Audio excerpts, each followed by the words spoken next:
Sir, you're charged with especially aggravated kidnapping. You're also charged with aggravated assault, and you're charged with theft of a firearm worth less than $2,500. You're talking about stuff that is not relevant. Hello and welcome to the Court of Public Opinion. I am the recovery addict, and boy do I have a case for you today. Why is the dog chewing on this guy? I think they have got the wrong guy there. Got the wrong guy, and the dog was biting him. He roughened him up quite a bit. There's a lawsuit. 9 out of 10 judges prefer watching the Recovery Addict live stream in their courtroom. The fireworks are not done. Now we're getting commentary on the case. Dati mihi Anglican Marine Service Latinos.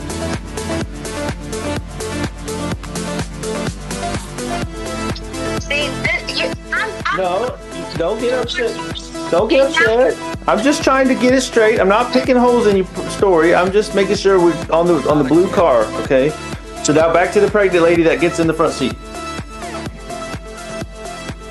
So the pregnant lady gets in the front seat, but she's not really pregnant.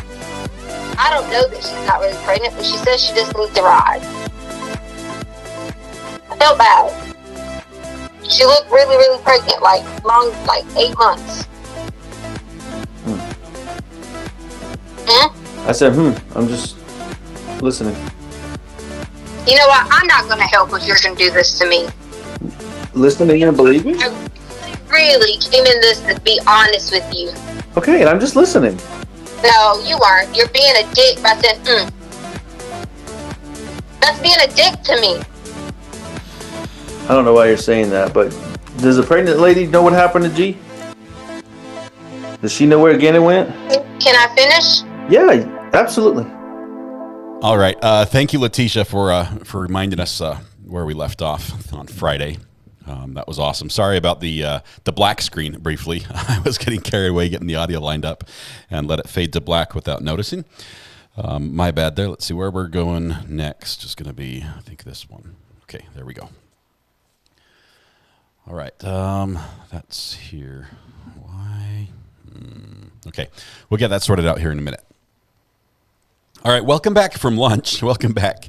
I think first of all, let's see here where we are. I got so excited playing that audio again that I completely forgot where I was. First of all, Ivan Victor, he may have told a small fib, but that's not all he did. He's guilty of being first in chat, and as punishment, he has won the internet. Ivan, congratulations once again. He says, I lied. Also, Tish just gifted 5 memberships, and it just disappeared right when I clicked on Ivan's name. But Tish, thank you so much for gifting 5 memberships, and congratulations to the winners. I didn't even see who it was, but hopefully they're all good people because you get to sit by them now on the front row. You bought them a reserved seat, Tish. That's wonderful. I appreciate you very much for your support. Let's see, did we miss anything good? I had a good lunch, Verity. I didn't get anything done in the garage like I was supposed to do, but it was good. Can we get that you're being a blank sound? I don't know. We'll think about that one. That little bit that we just heard from Tish was interesting. Let's see. I think the next part actually is even more fun if you continue the audio. She wasn't really pregnant. She had about, I don't even know how much money inside of this thing that makes her look pregnant.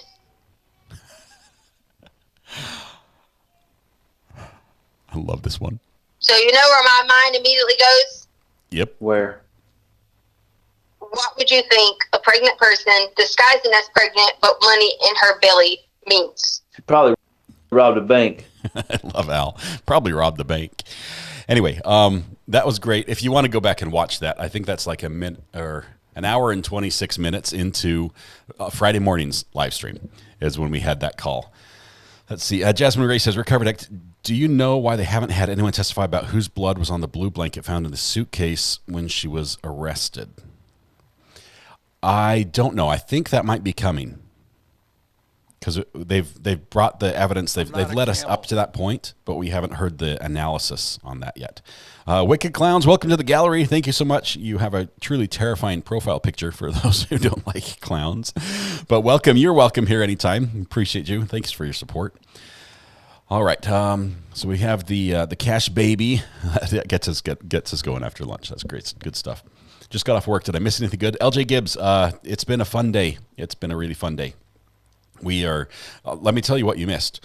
You missed the big announcement right before lunch. If you had to leave early, is that today the prosecution has 2 more witnesses. I believe they're local witnesses, is what they said. So kick back, taking it easy. Thank you.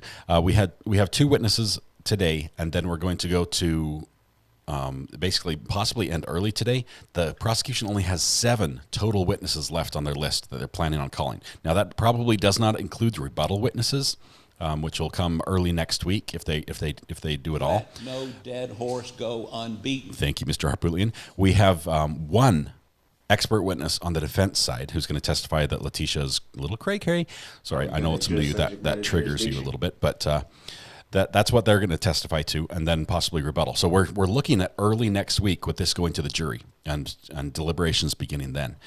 So that's the news, the big news we just barely heard. So we're pretty excited about that. I think we might make some sound effects from some of these recorded phone calls from Letecia.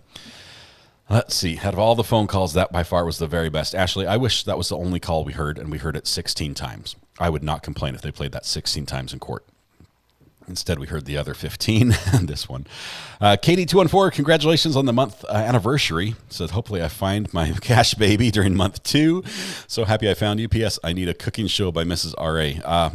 Here's the deal, Katie. If we can work together on this, and you talk her into a cooking show and I get to eat everything she makes, we'll have a win-win situation, and maybe we can get you some kickbacks as well. So that would be fantastic.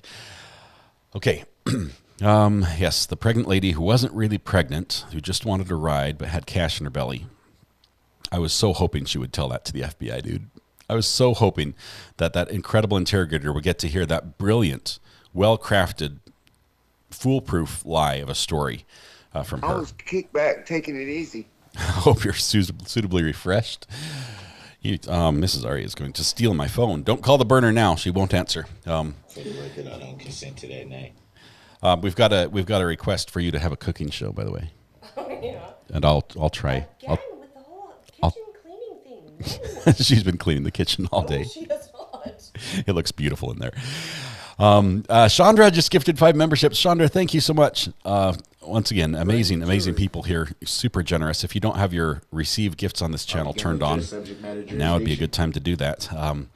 Looks like Lindy, Casey Jones, Julie Marie, Judy, and Jennifer Van Asvegen.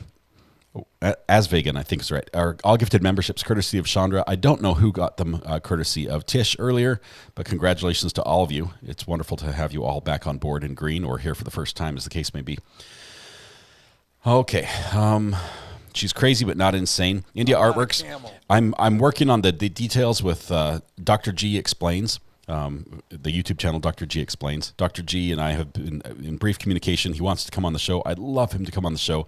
He's a clinical psychologist. He also is a behavioral analyst expert, and so we're going to try to line him up.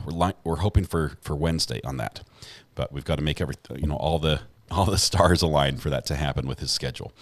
So hopefully that'll come soon, and we'll get some great questions answered from him. Was the witness stand already a psychologist? I don't think we've heard a psychologist yet.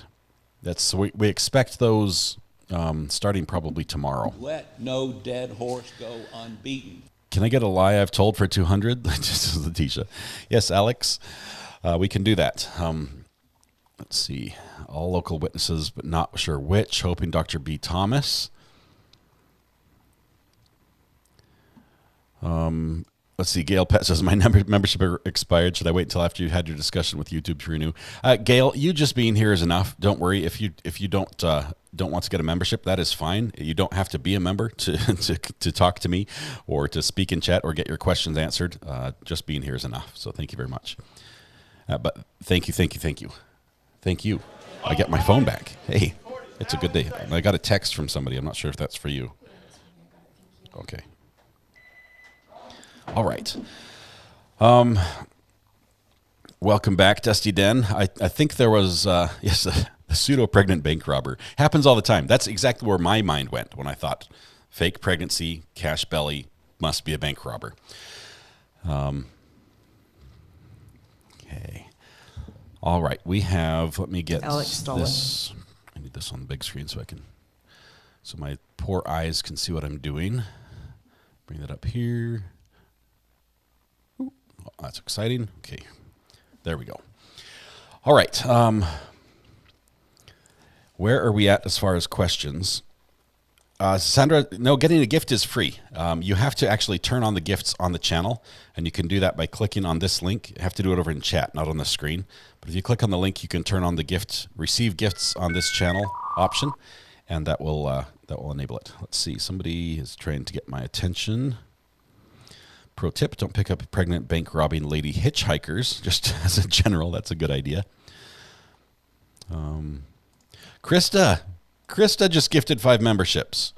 Krista, thank you so much. It's your birthday, isn't it, Krista? You're the one that's supposed to be receiving gifts, not giving gifts on days like today. I did see you posted in chat that you were waiting till 3 o'clock to be first on to win the internet. I apologize. I didn't make that very clear. Every time, the first person in chat is as soon as the chat window is open, because a lot of people come in and chat and discuss the case and everything else before we actually kick off, and that is perfectly appropriate and wonderful. Ivan happened to be first. Usually, if we're doing 2 live streams in a day, within about 5 minutes of ending the first live stream, the second live stream will be open, and the first person will already have been in there in chat. So that's how that works. But Krista, thank you so much for your amazing support. It's wonderful to have you here, and thank you for being so generous. Looks like, let's see who got some amazing gifts courtesy of our birthday girl. Let's see. Leanne Grooms, Theresa Galvin, Christy Busby, Samantha Michelle, and a little bit salty, all gifted memberships courtesy of Krista. Thank you so much. Is defense only having 1 witness? That's the plan so far, Darcy. Of course, they can change that. They might say we need to bring on somebody else. They might have someone else to testify. But the plan currently is just 1. How on earth did Al listen to all that Cash Baby story without screaming at her? I couldn't cope. The funny part is he eventually yawns. He's like, oh. Okay, and she's like, what? Serious? Are you going to yawn in the middle of my finally I'm telling you the truth story? He's like, yep. I can't put up with this crap anymore. Let's see. Horse Tea and Bananas, welcome. Good to have you here. Welcome. Thanks for taking a seat. What's the sub count? We're at 16,091. Let's see. There we go. We're at 16,091 subs. Thank you very much. You guys are amazing. That's how many amazing people there are in this channel. Let's see. Got nothing coming in on the feed yet. Laundered Amber, 15 years clean on April 8th. I'm so happy to be with y'all. Amber, congratulations on 15 years sobriety. That is a major accomplishment. You're an inspiration to all of us. Thank you. You have our amazing support, and congratulations. That is just cool. Lisa Payne has gifted 1 membership as well. Lisa, let's see who the winner is. It was Cachette. Cachette was gifted a membership. Awesome. Cachette's been a good friend of the program for a long time too. Nikki Gonsalves, welcome to the gallery. Good to have you here. All the new members, as well as those who were gifted memberships again, are welcome to take a seat by typing !seat in chat. It's just one of the perks that are available to you. You also get some free emojis. But reserved seating on the front row. That's a rarity in today's true crime situations. Weather Watch is here. Thomas, how are you doing, my friend? We have this is my podcast partner. If I can brag on him a little bit, he's absolutely amazing, a good friend, and just an amazing individual. If you're ever run into Thomas, you'll know that he's your friend from the get-go, which is just really cool. Hey, our internet owner is calling to apologize for something. Let's see what happens. Mr. Ivan Victor, how are you doing, my friend?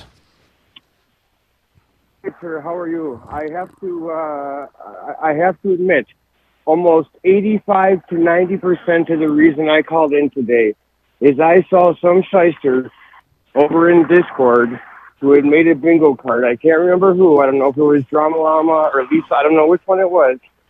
But one of the spaces on said bingo card was Mr. Ivan calls in.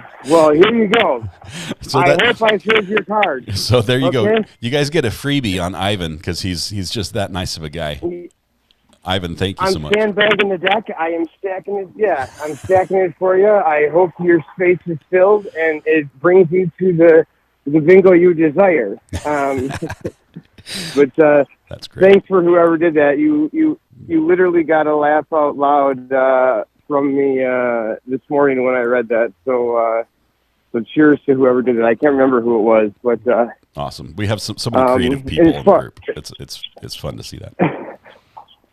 Oh God, those bingo cards were hilarious. They had me in stitches this morning, laughing at them, and I wish we would have had it like a little bit more organized for some of the previous trials, because like somebody could really go places with this. Like this could be a hustle for somebody. Like, Ivan, I think sell these for 50 cents a piece. This might be your calling in life. They would. This might be your calling in life. It's not me. Like, no, I don't want to be the opportunist. Like there's too many things in my life where I've just sort of like seized in.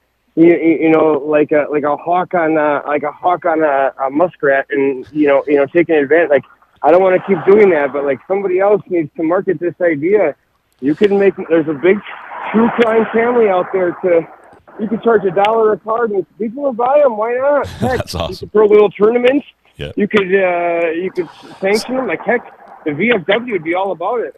I hope somebody does. It has been so much fun, and it's fun to watch a trial, and just with all the crazy things that happen. I don't know how you could predict some of these things, but that's great. Ivan, thanks so much. It sounds like you're out on the Formula One racetrack occasionally as cars zip by you. I'm back at home right now. I just wanted to say hello. Awesome. But yeah, have a great day. Have a good show. I'll be in. Awesome. We'll see you in chat. Thanks so much, Ivan.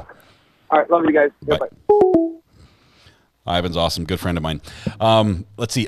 Manon was gifted a membership by Kelly Harvey. Thank you very much, Kelly, for that. I didn't want to miss that. I think if I did, I do apologize. Well, I saw it now, but something fell off the screen. I'm not sure what it was. Okay. Let's see.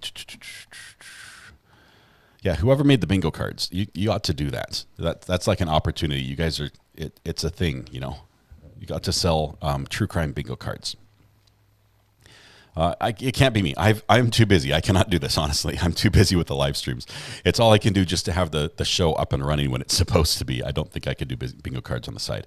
Variety says, you're the kindest host and have an amazing channel. Also, big thank you. I've discovered your amazing wife's channel. She does a great job, Variety. Thank you so much for supporting her as well. She's absolutely incredible. I married up. Definitely did. Wicked Clown said, I sent you a video and a link to your email. Did you receive them? Wicked Clowns, I check my email once a month, whether I need to or not. So thanks for the reminder. I will go back and take a quick peek. I admit I have not checked yet this month. Let's see. It's updating. It says it's updating. Let's see. I got a baby bump picture. I got a baby bump, which also might feature someone flipping the bird. So I'm not sure if we can really show that one off as a regular, but it's a fun little cash baby bump flip off picture with the believe Letecia mode hashtag shirt. It's a fun picture. Okay. I was kicked back, taking it easy. I'm kicked back, taking it easy. Did you miss anything in the morning, Evelyn? I don't know what. Let's see what was really exciting this morning. I'm not sure if we heard anything terribly new. We finished up the interrogation, the jail room interrogation. I guess the biggest thing you missed was just it was the crowning moments of the FBI interrogators' 5-hour interview with Letecia. It was phenomenal. It was really good just watching him be at his best. And that moment, he got to be more confrontational. He gets to take more chances and push the envelope a little bit and try to get a response. Because basically, she wouldn't break. She was holding her own throughout the whole thing. And she never did confess during that. And so he got that moment to just basically say, hey, I know you're lying. You know, I've seen this a million times, and you've got liar written right across your face. Nan Harp says, curious about your wife's channel. My wife has a homeschool channel. So if you ever need her channel, you can type ! Mrs. in chat, and it will reply with this right here, where you can find Mrs. Ari's channel on YouTube. She drops a video once a week. Doesn't do many lives. We probably should do that, Mr. Brooks. She doesn't do many lives, but we have done one so far together, a live, and we're probably going to do another here soon, answering your questions about homeschooling on her channel. Which, by the way, when I'm on her channel, I am Mr. Homeschool Ground Zero. She is not Mrs. RA on that one. She does an amazing job. She's a fantastic teacher for our kids. End of the interrogation was amazing. What was the last image of Gannon? Carla, and he would not let go. He asks her, says, Letecia, I know you're thinking it. I know it's in your head. I know you can see it right now. You know what your last image of Gannon was. And she's like, it wasn't anything bad. It wasn't anything. He's like, you know what it is. Tell me. Why can't you tell me? Was he walking away from you? It was brilliant, like textbook interrogating. Can we have a Believe Tisha mode soundbite? Pretty please. Yes. Let me get that. I think that was also from the baby bump day, right? I think that was from the baby bump day. Okay. How do we email me? Lisa Meanie Banana. My email is on my channel page. When you go to the About section, you have to click the reveal button. But my email is just MD, which stands for metal detecting. So mdrecoveryaddict@gmail.com. And that gets to me. But I honestly, I don't check it unless you tell me to. And even then, sometimes I forget. So, see, it's been very slow to update. So I have not seen any updates yet. I haven't seen any videos sent to me. Okay. I'm not sure why it's not updating. I apologize. Nomad Beads, welcome. The channel is full of good people here, and you have found them. So welcome. Good to have you here. Just finished watching Dr. G. I think you meant Dr. G. Very insightful. That is awesome. Dr. G is hopefully on the show Wednesday. Was I homeschooled? Partially. Homeschool and public school mix. For me, I was homeschooled from fifth grade, sixth grade, part of seventh, part of 8th. And then I went public school on both ends. My wife also had a mixture of homeschooling and her upbringing as well. Carrie just gifted a membership. Thank you so much, Carrie Arnold. I don't know. Let's see. Crusoe was the recipient there. Is your P.O. box listed in the About section? I just got a text. The P.O. box is actually, if you need it, you can find it by typing... I don't know what the link is. There's a command on chat. A lot of these commands can bring up... Thank you, Katrina, for posting the email. That's my email. There's a command. You can type ! and it's mail, I think, or box. Oh, ! address. There it is. Abby's got it. That gives you the P.O. box. If you do have to send something my way, that will get to me. Let's see, is the defense going to call witnesses? One witness is what we anticipate, May. Just one. What are yours and Mrs. R.A.'s T-shirt sizes? I think I'm going to have to text you that one. Mine is bigger. I'm just telling you, the camera adds pounds, and I have to account for those. So, I'll text you that. Thank you, Cheryl. This is a fun place. We're waiting for the court to come back. We expect in about 11 minutes the judge will start. He did start about 4 minutes or 5 minutes early this morning, so any second now we'll have that back. Let me get everything I need running here. I lost my remote control. Do you know where the Apple TV remote is? It's not crucial because I'm not really using it, but it's nice to have it generally. All right, it's missing. We'll find it. After Ellis is found, I like how you phrase this question. After Letecia Stauch is found guilty, how long before the judge does the sentence? It depends if they have to do a pretrial sentence or not, Charmaine. So if they have to do one of those, a pretrial investigation, it could be a month to a month and a half. That's sort of the normal range. In some cases, obviously, like where we had with Daryl Brooks, he was sentenced immediately. Who else was sentenced immediately? Zach Anderson? No, I don't think he was. I thought he had a pretrial or a pre-sentencing hearing. Let's see, the Border Patrol. Juan David Ortiz was also sentenced immediately, I think, on that one. Okay, Linda just gave a membership as well, Linda Jernigan, and that one went out to Evelyn C. Gifted a membership. Sorry. The bloop noise is the burner phone. I do have a burner phone. For those that are curious, the burner phone is a number that goes straight to me.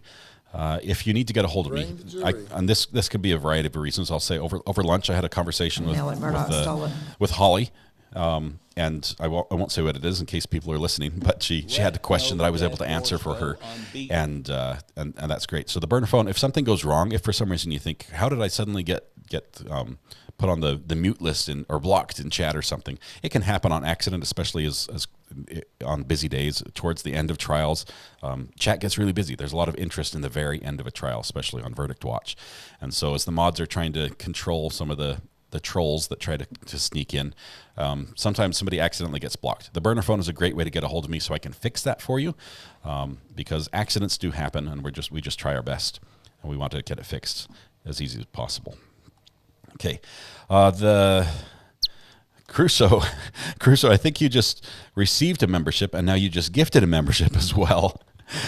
Thank you very much for that. And that one went to June Jasmine. You guys are paying it forward. That is amazing. Holly, you are welcome. Anytime if you have any more questions, hit me up. I'm excited to see pictures when everything goes forward. Okay. What is my Facebook name? We have a Facebook page. If you type ! FB, it will link the Facebook page, and you can pop over there. We have a discussion there. We also talking about stuff that is not relevant. Thank you, Judge Manning. I do that a lot. We also have a for the record, I don't consent to that. Some fairly frequent and will be more frequent discussions over on the Discord page, which is not my Discord page, but we've been invited to participate there. The ladies that run that page have been very generous in letting us just jump right in on their Discord. So occasionally we'll do some voice chats over there as well. So lots of ways to connect. Okay. Email is on the About page. That's true. Are we going to address subject matter jurisdiction?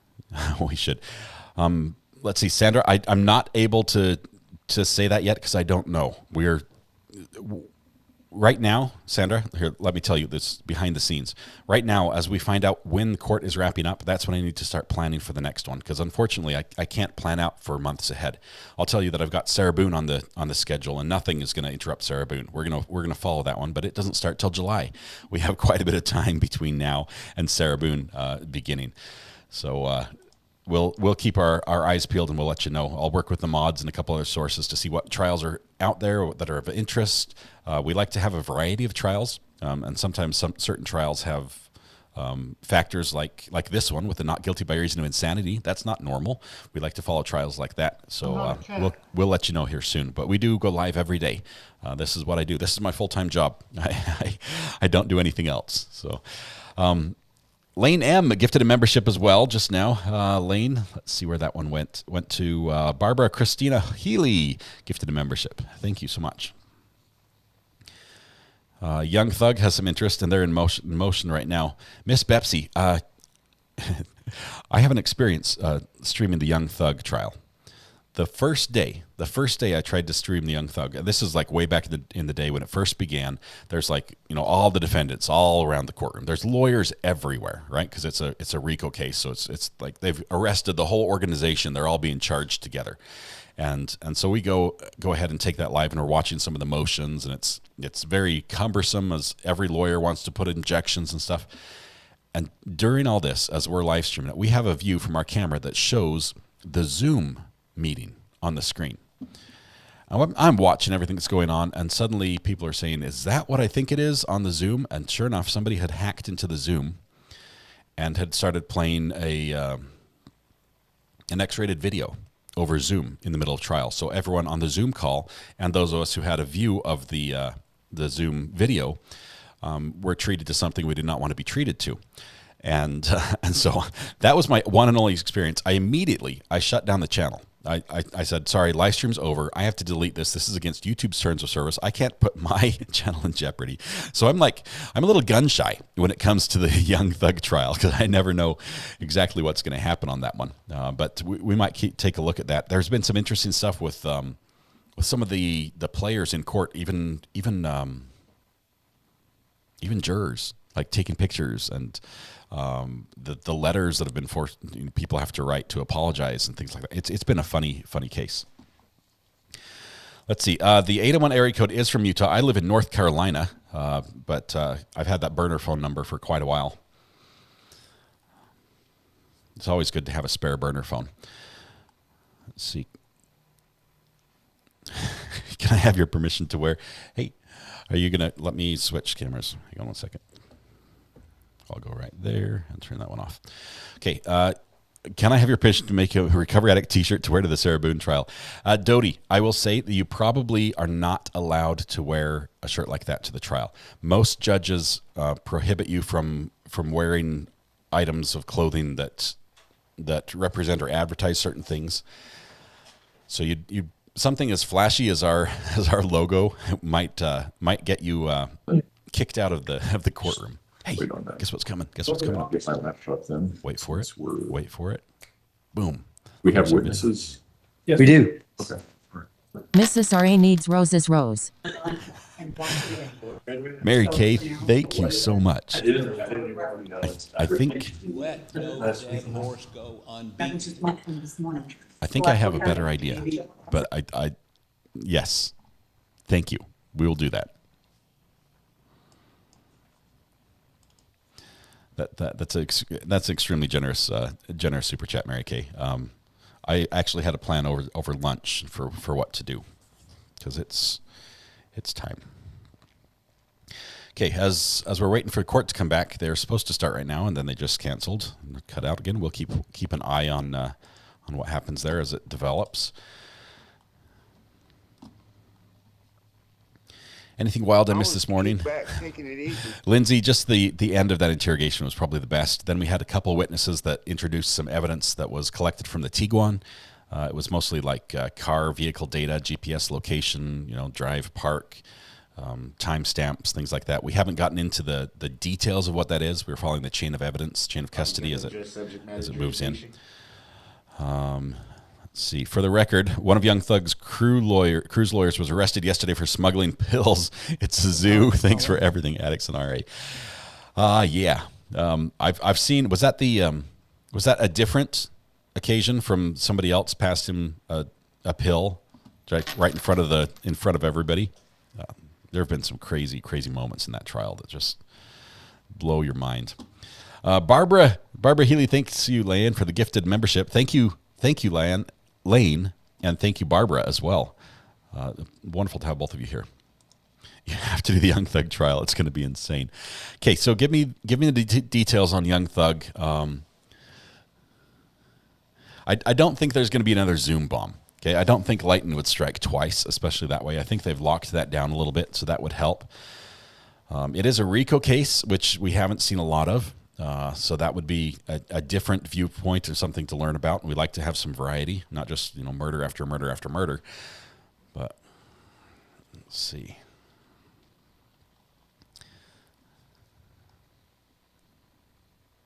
As soon as the video goes on the court, my screen goes blurry. Eileen, you might want to try to refresh it. We are pushing a 1080p stream. We're just waiting for the cameras to come up. It might take a minute to adjust. But if you hit the refresh button, it still help. Will you cover sentencing as well? Are you talking about this trial here? Because yes, we will. We'll come back if sentencing is separate. A lot like we did with Mark Jensen. Sometimes we have to come back a little bit after the fact. We were a few days late on Mark Jensen just because this trial was riveting during that time. And I don't like to give people whiplash that way. Lane just gifted another membership. The first one worked so well, let's do another. Thank you, Lane. That one went to Lisa Heald. Lisa Heald, congratulations. Courtney Clenny, Jessica, I would love to cover that case. My concern there is that so much of the evidence in that case is X-rated. We're not talking somebody Zoom bombing, but the evidence itself comes from the OnlyFans channel she ran, things that might have happened in videos there, and that channel was X-rated, and I cannot risk that. But I realize that if any cameras are covering that court that we have access to, they probably have the same restrictions on what they can show that I have. So hopefully they would cover it in a tasteful way that would not be too bad. Unfortunately, there might be audio that we would not be able to unhear. So we'll see. We've got that on the short list, but I'm not sure. It'll have to be handled just right for us to be able to go there. Why does the state keep bringing up names that Letecia has apparently used? Unsure of the story there. Loon Phil, I think this might have to do with something she may have brought up in her competency evaluations. That maybe when she was evaluated for her sanity, that she was trying to say, "Oh, I am insane. I'm sometimes this person, sometimes this person." I think we're going to get to that and find the basis of those questions here as we get towards the experts right at the tail end of this trial. Do you think Letecia will take the stand, or is she a cooked goose already? Tracy, I have not seen, aside from her talking to the reporter. Oh, here we go. Court will call 20 CR 1358, People versus Letecia Stauch. Record should reflect the jury is not present in the courtroom. Is there anything we need to take up outside the presence of the jury at this point in time? Prosecution? No, Your Honor, thanks. Defense? Nothing from the defense. Okay. Let's go ahead and bring the jury in. I was going to say, aside from her stopping the U-Haul to talk to the lawyer, or not the lawyer, the news reporter on the side of the road and do an interview, she hasn't really wanted to talk to the police ever. And this, I think, Before is a similar scenario. If you have some time at the end of the day, I want to talk about Wednesday in the event we have to flex start time. Yeah. I think tomorrow's fine. I think Wednesday is the issue. You're right. Well, I've written down that number as well that he's talking about. Though they have some inclement weather that may be coming in on Wednesday that could affect the jurors making it to the courthouse, that could cause a delay on the start time. We'll probably go live regardless. We just might cover something else during that time. But that's where we are. Let's see. Danny, I know, says, "You know me too well." This is the most prompt judge I think we've ever had. He is. He's on it. He's either on time or early, almost always. Are attorneys private or public defenders? They are private, but they are court appointed. So they have their own private practices, but they have been appointed by the judge. They can't just quit. The judge has to give them permission to quit, which he's not going to do. They're going to see through this trial, I think. How's today, Pin? Just started watching. We have 2 more witnesses today. We might actually end early. They're running ahead of schedule. We had a long lunch because they were ahead of schedule. There are only 7 total witnesses left for the prosecution. So we're really winding down on the trial here. We're in the last week. All rise for the jury, please.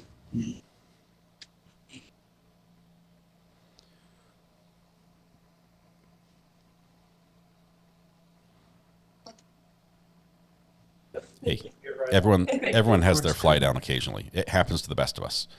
At least she caught it. 6 was 40 left. It just walked up and down.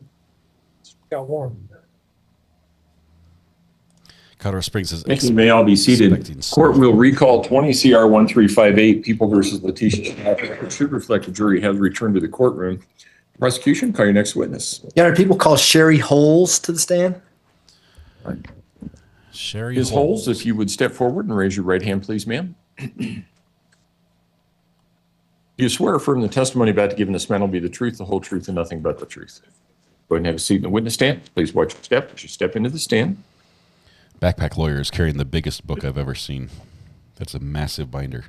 And he gave it to Letecia to read, it looks like. Here, that'll keep you busy. Read this one. It's a big book.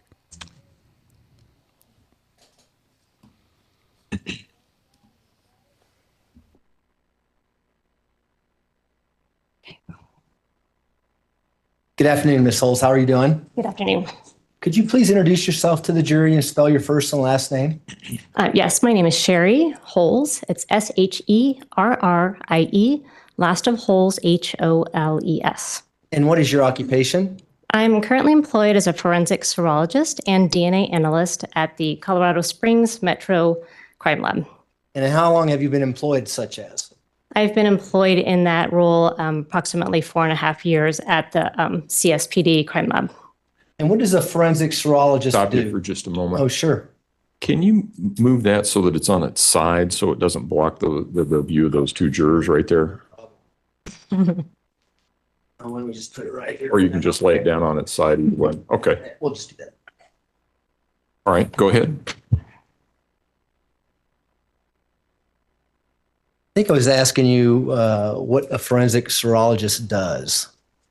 Yes, a forensic serologist examines evidence for the presence of biological fluids. Specifically in our lab, we look for blood, semen, saliva, and also we examine for other potential biological evidence that may be suitable for DNA analysis. And what kind of experience of training do you have in the field of forensic serology? Well, my training, first of all, I have a Bachelor of Science degree in Biological Sciences from University of California at Davis. I also have a Master's of Public Health with a specialty in Forensic Science from University of California, Berkeley. Prior to my employment in Colorado, I was employed in the same capacity for approximately 10 years.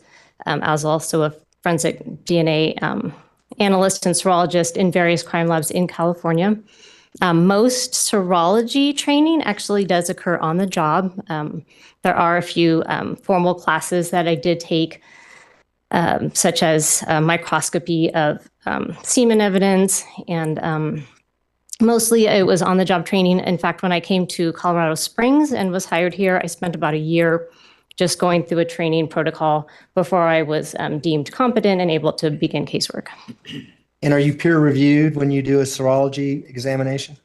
Yeah, so all the reports that I write with my results are always technically reviewed by a second qualified analyst within the lab to make sure that they agree with the conclusions that I'm offering in the report. And then there's also another level of review called administrative review before the report goes out by another second qualified analyst, serology and DNA analyst. And approximately how many forensic serology examinations have you conducted in your career? Oh, in my career, it's well over 1,000. You don't keep track each time you do one and say?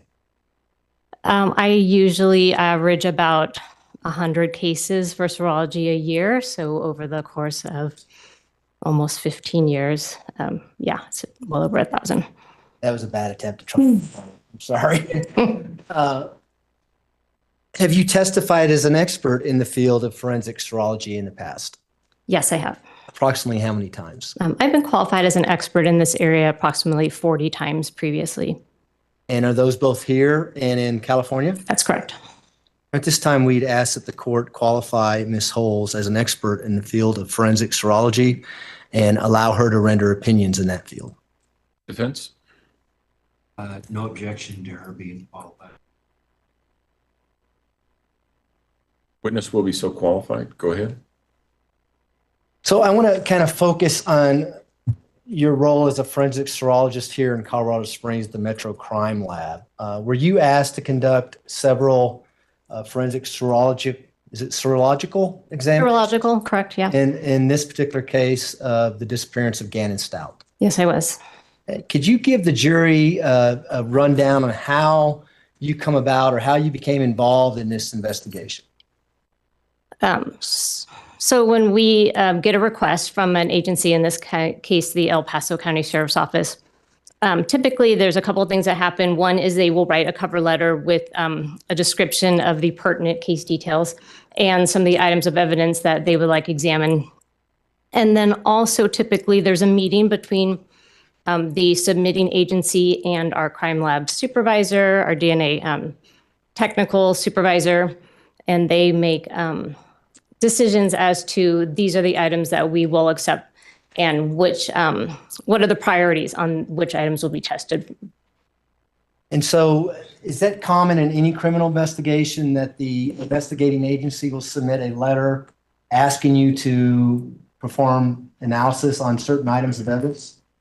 I can't speak to how other laboratories and agencies do it, but that is what we request just so that we have some background knowledge of it helps us decide of the case, so that helps us decide which evidence are best going to answer the questions being posed in the case and what is most probative, in other words, offering proof in the case circumstances.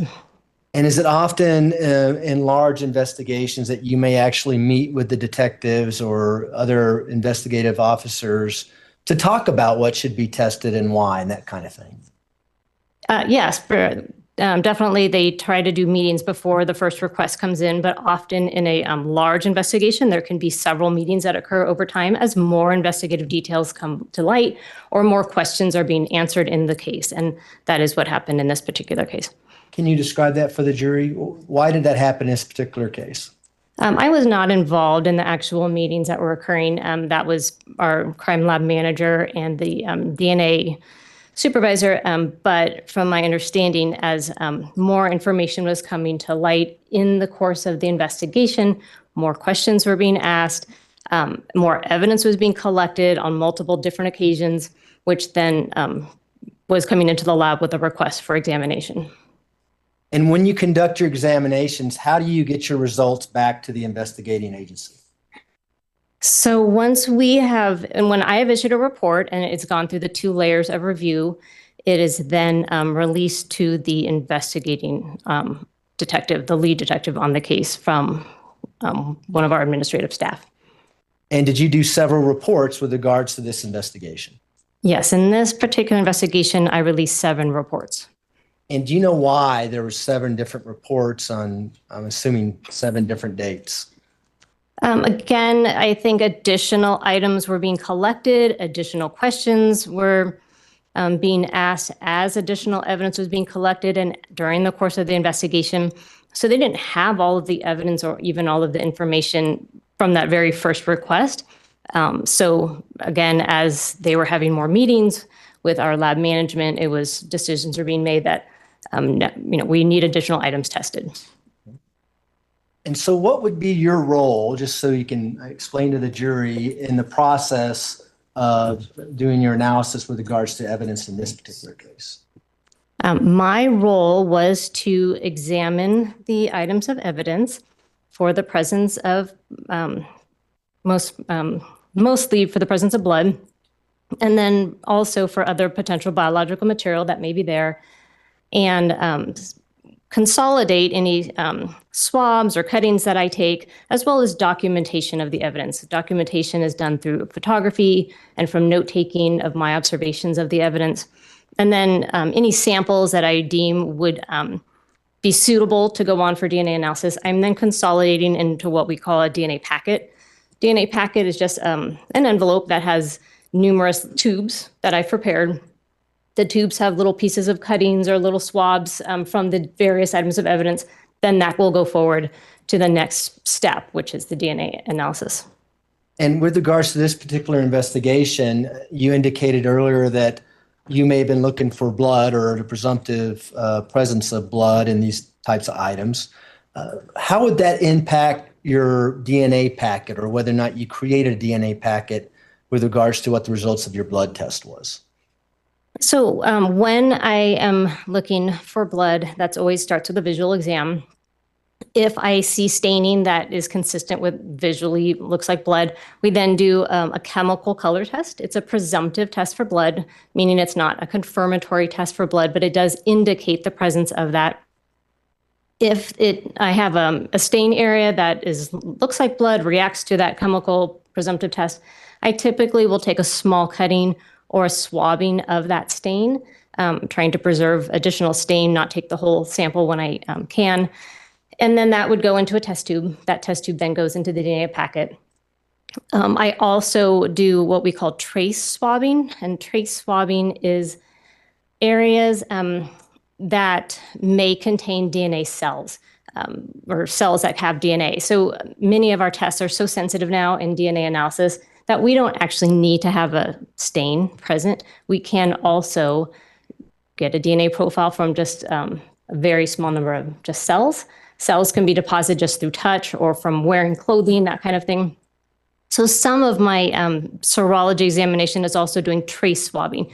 So areas in which I don't actually see a stain, but may be interested in DNA results from maybe through someone having touched an item per se. Okay. And we'll get to those as we go through the individual items. Did you have several individual physical pieces of evidence that you examined and performed a serological examination on those items? Yes, I did. And would you also receive swabs from various areas of a residence 6627 Mandan Drive here in Colorado Springs? Yes, I did. And when you received all these items, were they all sealed in a protective way so that no one touched them in between the last person who opened the item? Yes. And rather than go through that with each item we go through, every item you looked at was sealed when you got it? Yeah, if anything is not in a sealed condition, I note it, but I do not remember receiving any items in an unsealed manner, no. And when you create a DNA packet, do you also seal that item and preserve it in a way so that the DNA will not be impacted? Yes, I do. My envelope that I create that has all the little tubes from the cuttings and swabs, that gets an evidence tape seal once it's ready to go forward, and it's stored frozen for further analysis. And is that why we don't admit them here in court, because they need to stay in the freezer, that kind of thing, to preserve that DNA? Yeah, they are best maintained in a frozen manner, and literally it's just an envelope with the tubes inside. So it's best just not to bring it to court at all. So to your right are a series of exhibits. And I'd like to go through these one by one, as painfully as that sounds, but I think we can go through it fairly quickly. The first exhibit that you'll see in that box on that table is Exhibit 182. Could you pull that out and tell us what that is?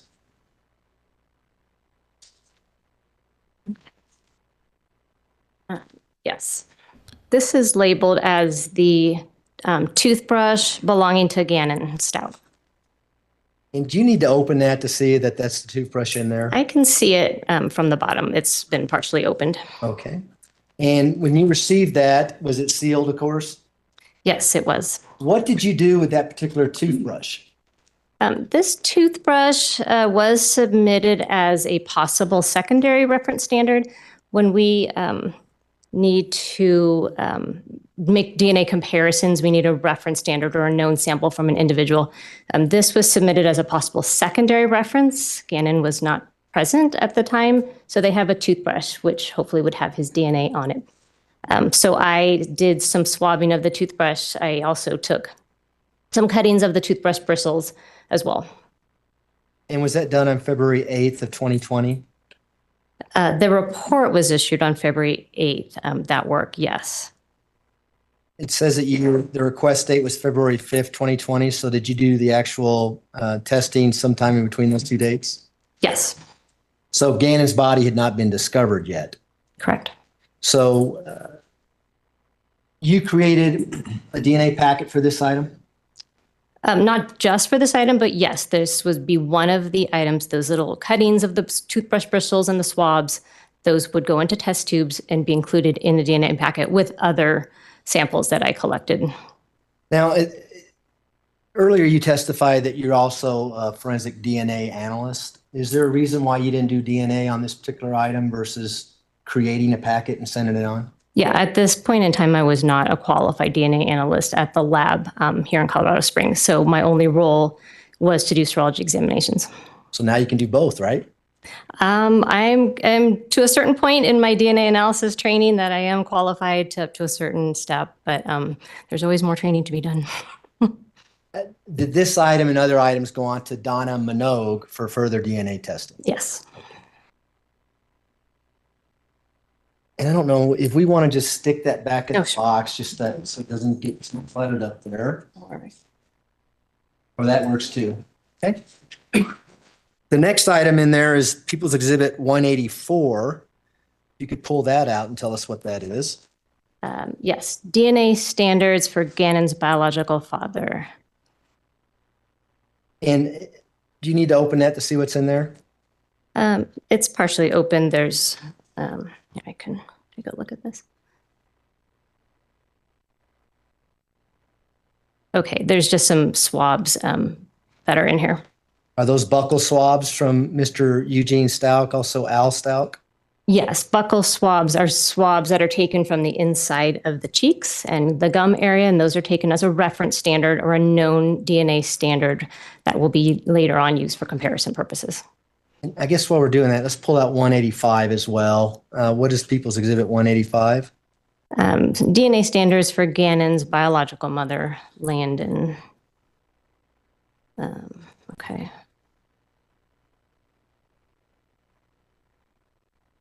Yes, this also contains 2 sets of swabs.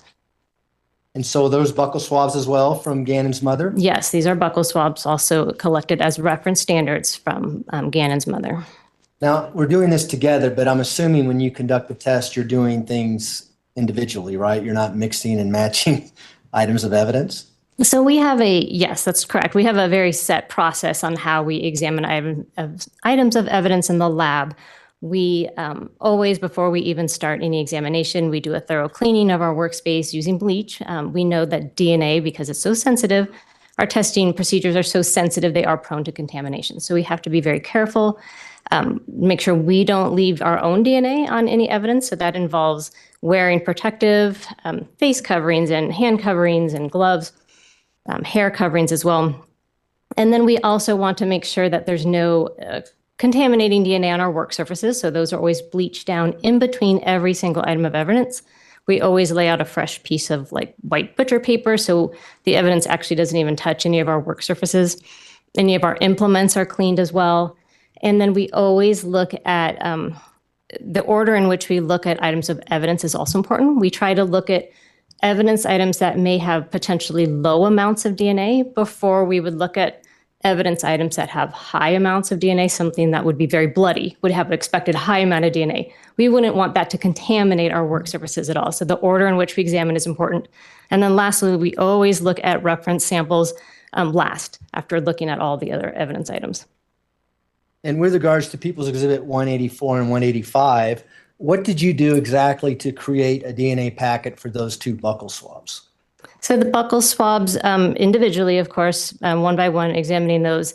My role was just to take a portion of one of the buccal swabs. I essentially it's like a long Q-tip, like a Q-tip head with a long stick. That's what the swab is.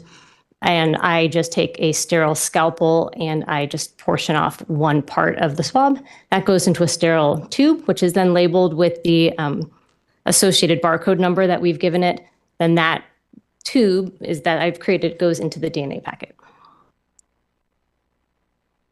And I'm referencing your February 8th, 2020 report, if you need to refresh your recollection. But do you recall looking at a piece of tan carpet that was rolled up inside of another piece of carpet that was found in the storage room at 6627 Mandan Drive? Yes. And what were you looking at in regards to that carpet? So I was looking for the possible presence of blood. Did you see with your eye the presence of possible blood? I did. And what did you do upon seeing that? So once I visually see staining that looks like it may be blood, I then do the chemical color presumptive test, which was positive for the presence of blood on the carpet. And then I do, actually on the back of that rolled up piece of carpet, I then swabbed a portion of that potential blood staining so that portion of that swab can go in the test tube and then into the DNA packet for further analysis.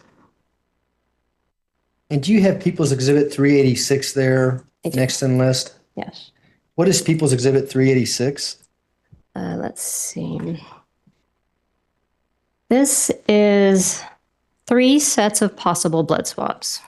And what are those blood swabs from? Does it indicate on the envelope? It does, yes. These were identified using placards A, B, and C, collected from the stairs and the floor of the garage. And so, what are these? Are these Q-tips, or am I being too general here? It's very much like a Q-tip. Their swabs come in sterile packaging.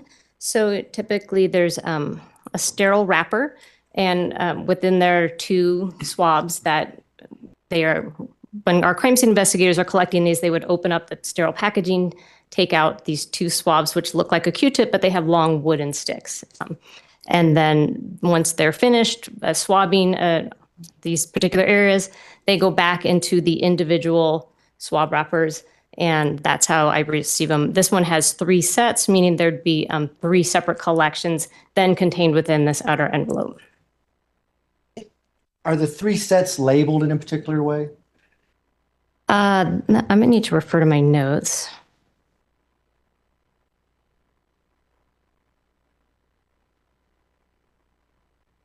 We are experiencing some effects Now, of the page coronal 2 mass of 4 of ejection. your Oh, thank you. report. The northern lights were visible last night. That's also Is that on fungus my effect. report or my notes? And it's messing up YouTube. It's in your honestly. report. Okay, I'm just going to look at my notes. Okay, let's see.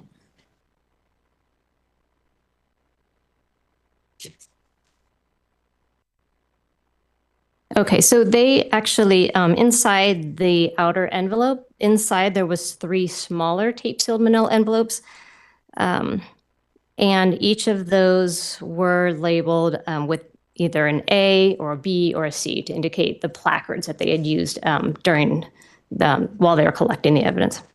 And does it say where these placards were located within the residence? Let's see. Was it in the garage? Yeah, so the outermost barcode label, which they put on here, says from the stairs and the floor of the garage. So with regards to these placards, if the jury wanted to, they can look at photographs and go to the garage and look for placards A, B, and C, and that would reference the swabs that we're talking about? Yes, correct. So what did you find with regards to placards A, B, and C, or at least the swabs from those areas in the garage? So each of those swabs did show kind of a reddish discoloration, each set, A, B, and C. And I did my chemical presumptive testing for each set of placards A, B, C, and all were presumptive positive for blood. And did those get forwarded on for DNA analysis? Yes, portions of those swabs were then cut and placed into test tubes, forwarded for DNA analysis. Okay. I believe the next one, the Honor, if I may have permission to look for an exhibit. Might have to narrow it down a little bit more than that. That's okay. Well, People's 451 is what I'm looking for. Okay.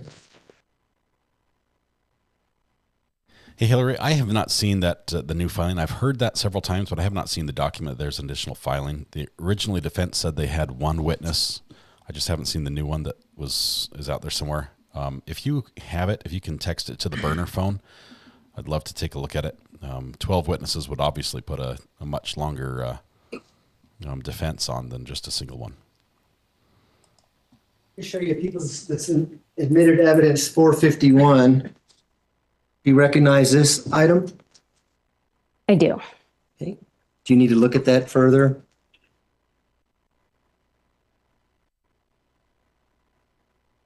Okay, I do, yes. Okay.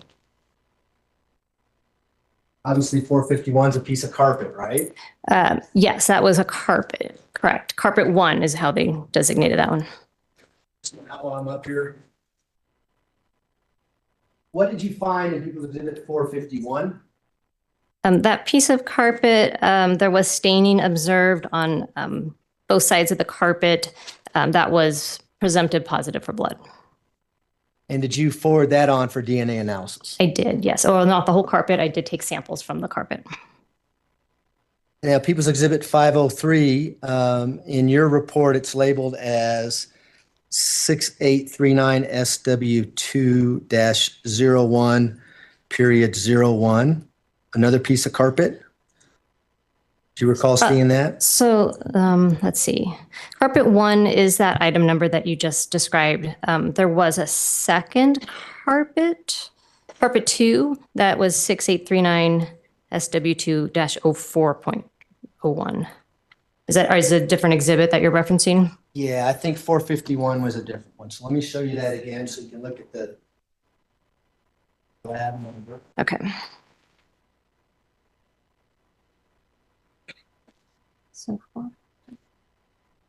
Okay, so that's the -01. That's for carpet 1. Okay. Right, okay. Is the next one carpet 2 then? The next one should be carpet 2. So same thing with carpet 2. What did you find on carpet 2, which is People's Exhibit 503? Yes, carpet 2 also had visible staining and also reacted positive to the presumptive test for blood.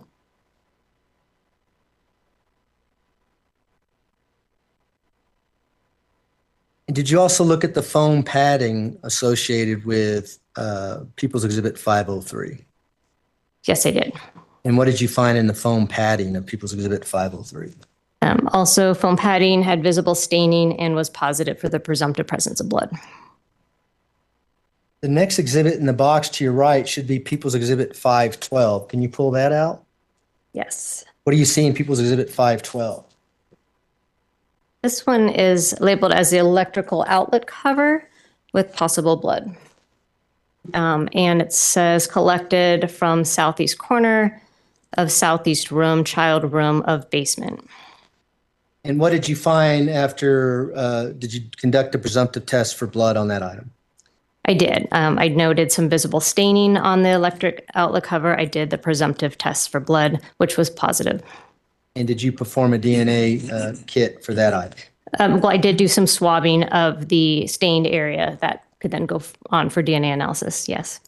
And so do you do that, for instance, if it's a physical piece of item that may have blood on it, would you actually swab the blood versus a CSI at the scene swabbing like the garage floor that we already talked about?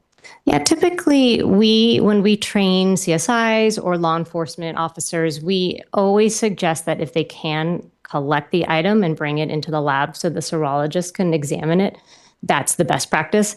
If it's an item that is just not movable, such as a garage floor or is just too unwieldy to collect, then they do some sampling as well. But we always prefer on anything that can be packaged and brought into the lab, we always would prefer to examine it ourselves and do all of the documentation and collection in the lab. Is the swabbing the same process, though? Keep referring to it as a Q-tip. Is there something else I should refer it to? Yeah, swab or Q-tip. It's the same. We always have these, so we use the sterile package swabs that we open up, and then I label the swab wrapper as to what I'm going to be, what the barcode number is associated with it, and I swab it, I let it dry. Once it's dry, I can then take a portion of the swab, put it into a sterile test tube for DNA analysis. We can put that back, and then the next item should be People's Exhibit 516. That? Yes. And what is People's Exhibit 516? This is labeled as possible blood swabs collected from electrical socket in southeast corner of southeast room, child room of basement. And do you know if that socket is related to People's Exhibit 512, the item we just looked at? Yes, I believe that they did actually, I'm not sure who actually collected the swab, but that it was swabbed prior to being collected and submitted to the lab. And what did you do with that particular exhibit? This particular exhibit, I just noted some coloration on the swab, and then, let's see, tested it with the presumptive test for blood, which was positive. I then took a portion of the swab, cut portion of the swab, put it into the test tube for DNA analysis. The next time I want to talk to you about is in your report. It's People's Exhibit 504, but in your report you label it as Carpet 2. Does that refresh your recollection a little bit about the three different carpets you looked at? Okay, yes. So there was a Carpet 1, there was a Carpet 2, and then there was an unlabeled carpet rug. So, right. Okay, right. Yes. So what did you find with regards to People's Exhibit 504, what you have labeled as Carpet 2 in your report? Again, visible staining was present on the carpet. The chemical presumptive test for blood was positive. And did you forward that on for DNA analysis? Yes, samples were taken on Carpet 2 from the back side of the carpet. Swabs were taken, cuttings were taken, and even some of the stained fibers were taken, all to be forwarded for DNA analysis. Did you do the same for the padding that was related to Carpet 2, People's Exhibit 504? Same process, did a visual exam, noted staining, which was presumptive positive for blood, and again, took a small cutting of the stained area that could be forwarded for DNA analysis. And with regards to Carpet 1 and Carpet 2, do you know where this carpet came from with regards to 6627 Mandan Drive?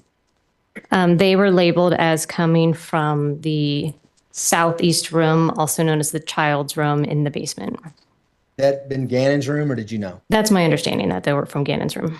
Was it your understanding that there was a large area of blood in the corner of his room underneath his bed? Yes. I now want to turn to your February 28th, 2020 report. And I believe the next item in the box will be People's Exhibit 371. Is that right? That's 378. Do you see 371 up there? Oh, I apologize. 371 is defendant's buccal swabs. Do you recall getting defendant's buccal swabs? Let's see. Were they part of a kit? Let me take a look. They're currently admitted into evidence, but they're in a freezer somewhere. So I did actually get buccal swabs. They were part of an evidence collection kit taken from Letecia Stauch, which had fingernail scrapings and a buccal swab. So I did portion out some of the buccal swab from Letecia Stauch for DNA analysis. Okay, and that went on to Donna Minogue's analysis? Correct, yes. All right. So now let's go to the shoes that you have there. People's Exhibit 378. Are those the shoes you looked at? Yes, they are. Is that People's Exhibit 378? Correct, yes. Now, earlier you testified about swabbing for DNA for the presence of things that are other than blood. Did you do that with this particular item? Yes, I did. Again, we call that trace DNA swabbing. It's in areas that we don't see staining, but we may be interested in any, say, skin cells that may be left by, in these cases, shoes, maybe someone who wore the shoes. We could potentially still get DNA from swabbing, in this case, the inside soles of the shoes. And so can you demonstrate, I know the shoes are in plastic, can you kind of demonstrate for the jury where you swab these particular shoes in the hopes of finding DNA for the owner of those shoes?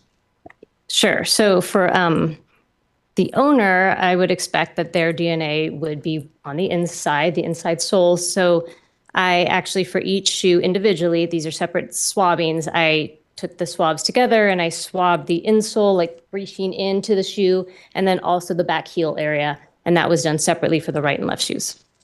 And did that get forwarded on for DNA analysis? Yes, it did. Did you also swab any potential blood on the outside of those shoes? Yes. On the right shoe, I did swab. It did react. The right shoe did react to the chemical presumptive test for blood on the outsole. So on the bottom of the shoe. So I actually just swabbed the entire outsole, including all of the recessed areas of the shoe as well. Now, when you got these shoes, were you able to visibly see blood on them or what appeared to be blood? So I did note that they had kind of an orangish, reddish coloration. I didn't. Sometimes things can look like blood and they don't react, and other times, the blood potentially can take different colorations. Both shoes had that coloration, although the left shoe did not react to the presumptive presence of blood. So unclear if the coloration is due to potential blood staining, but the right shoe did react to the presumptive test for blood. And what happens to blood if you put shoes in a washing machine and run the wash? So what happens to blood? So blood obviously is going to, for the most part, be washed off, but within blood there are cells.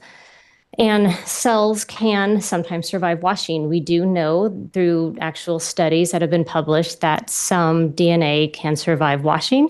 Of course, some would be lost to the wash process, but depending on various factors such as what type of substrate or surface the DNA was deposited on, what type of wash cycle, what type of detergents, or even if bleaches were used, those are all going to impact whether or not we would get recoverable amounts of DNA from something that has gone through the wash.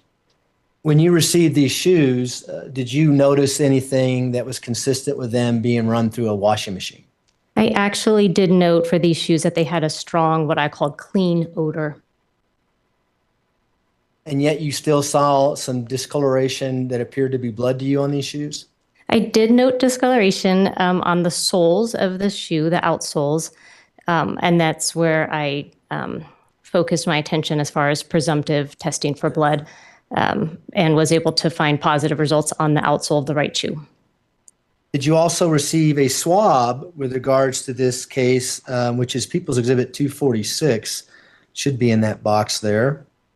Let's see.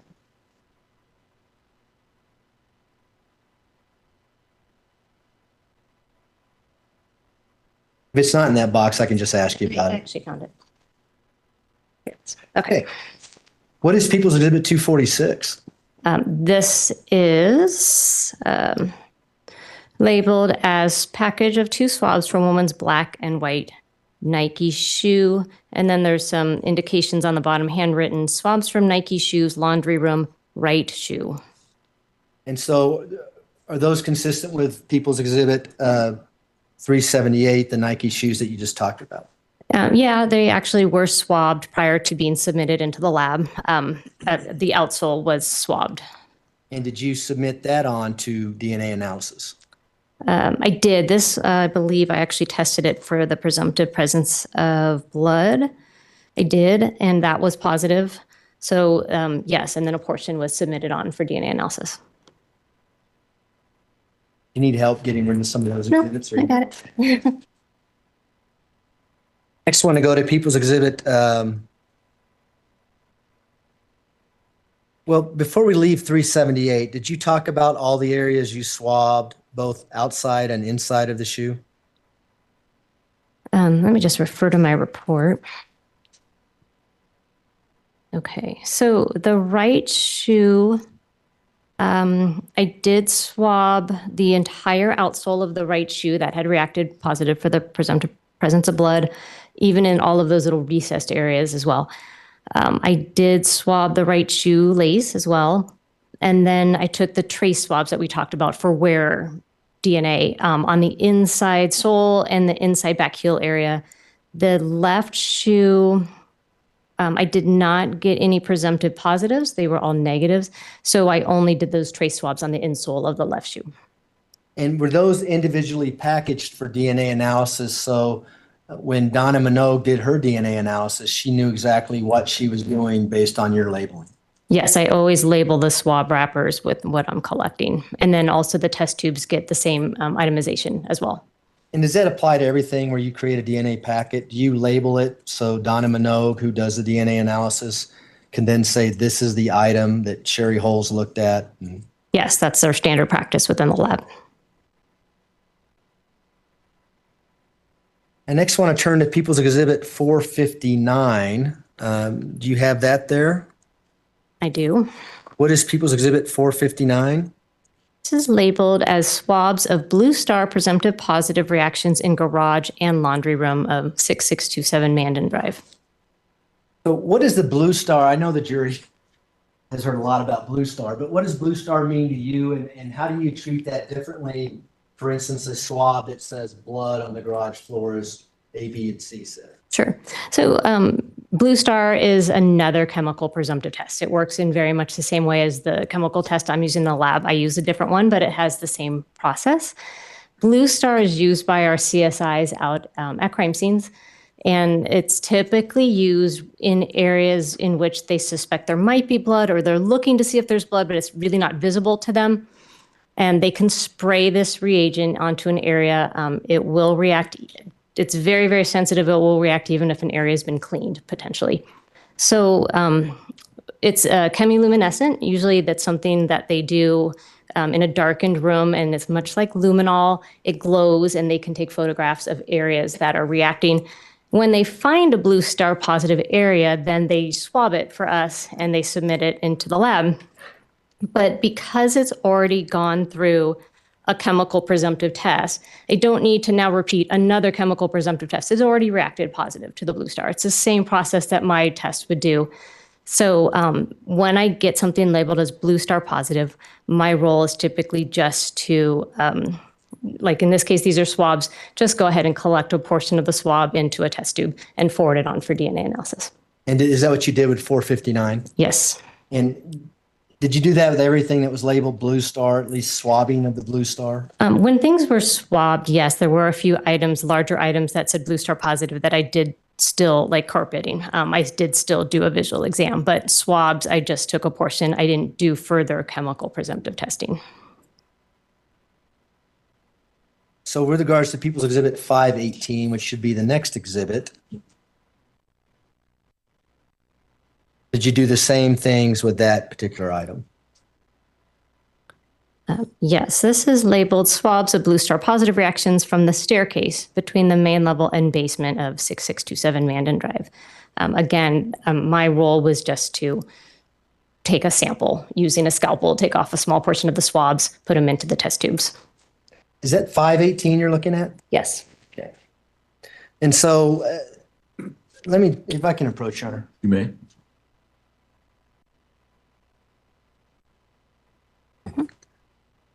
I moved the chat because this window has the witness at the very bottom and it was covering it up. So we'll probably put it back down once this trial's over. Sure.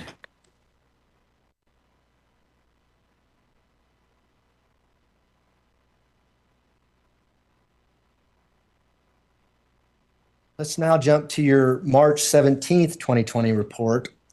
And I'm going to hand you what's been admitted into evidence as People's Exhibit 423. Yes. I can just hold it for you if you like. Okay. Do Yes. you recognize that? I do recognize the label on it. I did not package it in this packaging, but yes, I recognize this is a plastic tub and lid with possible blood. Did you examine this item? I did. Do you need to open it to look at it? No, I don't. Do you need me to open it? No. All right. What did you do with People's Exhibit 423? This item was examined for the possible presence of blood, so I did do some visual examinations. That's how we always start all of our serology. And I did note that there was some red-brown staining on one short end of this plastic tub, on the tub and on the lid. I then did my chemical presumptive tests for blood, which were positive. I then took a number of different collections, swabs of these different blood stains or potential suspected blood stains, and those were then forwarded for the DNA analysis. Can you just generally describe where you swabbed this item and how you labeled it for DNA analysis? Sure. I collected, one collection was swabs of a suspected blood stain on the outside lip of the lid, short end of the tub with the label, meaning there was actually a sticker label on the tub. So I was differentiating that side from the other side, which did not have a sticker label. A second collection was swabs of suspected blood stain on outside corner of lid, short end of tub with label.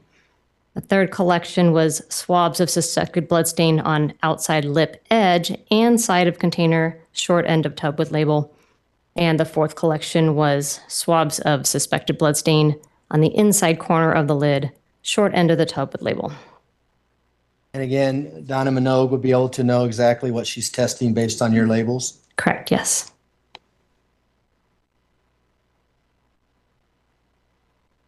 We can go to your May 27th, 2020 report now. And I'll have you look at People's Exhibit 278, which should be in that box next to you there. Do you have that? I do. What is People's Exhibit 278? This is labeled as one package of 2 swabs from the bed located on east wall of Gannon's room. Did you test that item for blood? I did, yes. And what was your results? Presumptive positive for blood. And did you forward that on to DNA for DNA analysis? Yes, I did. Did you also conduct analysis on other swabs within that People's Exhibit 278?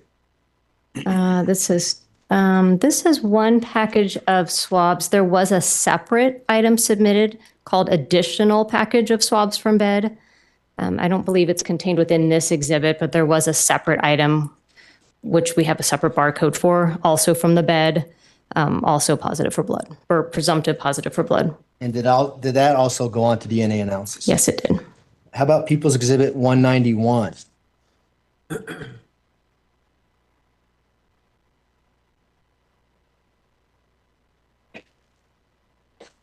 What is that, by the way? This is labeled as a Brillo scrub brush.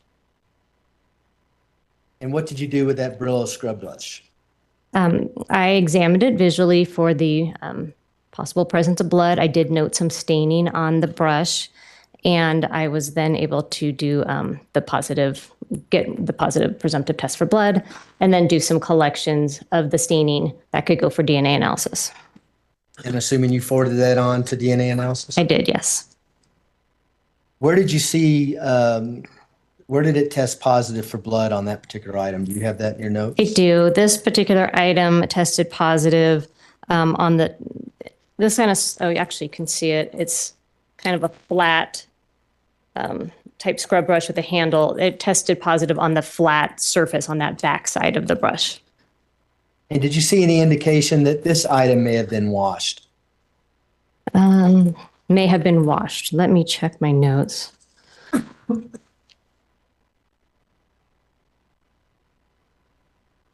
You can actually look at the exhibit. Can you see where that exhibit was recovered from? It actually does not note. Let me see the notes on this one actually is just called Brillo scrub brush. That's all that it's denoted. That's fine. How about People's Exhibit 192? Do you have that?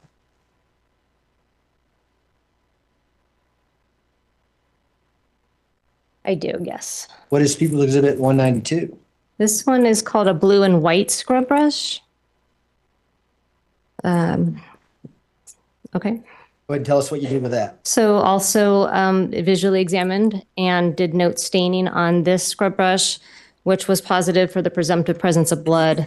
I then was able to collect stains from 3 separate collections. I collected from the base of the scrub brush head, between and on the bristles. Suspected blood stains were also collected from the back of the scrub brush head, and suspected blood stain was collected on the actual scrub brush bristles themselves. And did that get forwarded on to DNA for DNA analysis? It did, yes. How about People's Exhibit 193?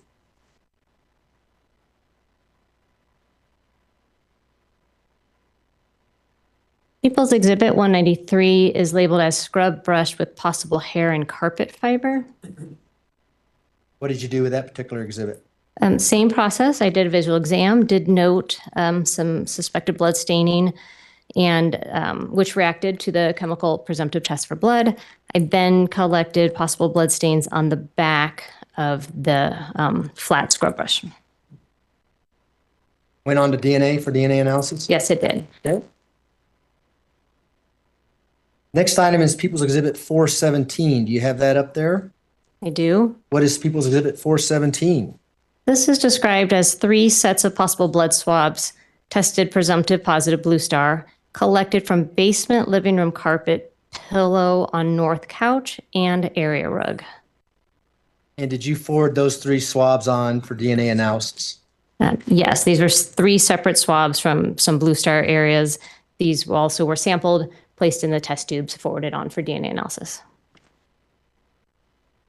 People's Exhibit 519. Okay, this item is labeled swabs of blue star presumptive positive reactions from basement. Let's see, base of stairs and southeast child's room. And how many swabs total are in that particular exhibit? Let's see.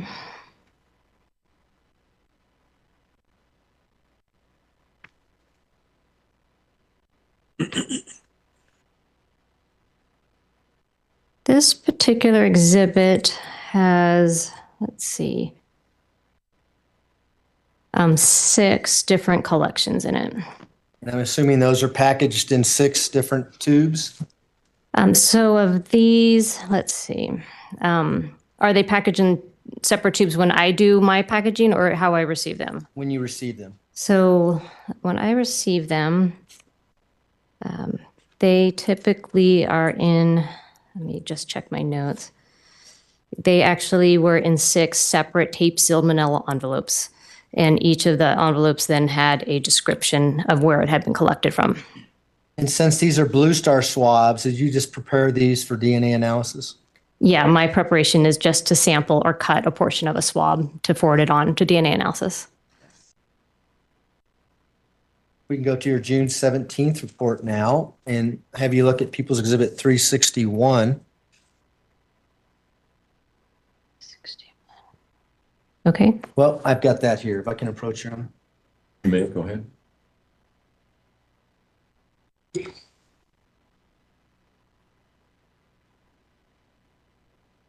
I'm going to pull out a suitcase that's been entered in evidence and speaking with it. 361. You recognize this item? I do. You need to put some gloves on, which I Oh. probably should put some I gloves have on. gloves. Yeah. Because I'd like to have you demonstrate where you swab this particular item, okay? Sure.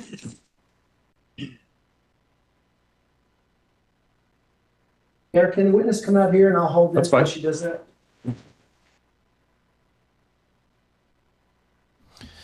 This is interesting. The Letecia keeps looking over at the jury. Did you swab this item for blood? I did on the inside of this. You open this suitcase and show the jury where you swabbed it?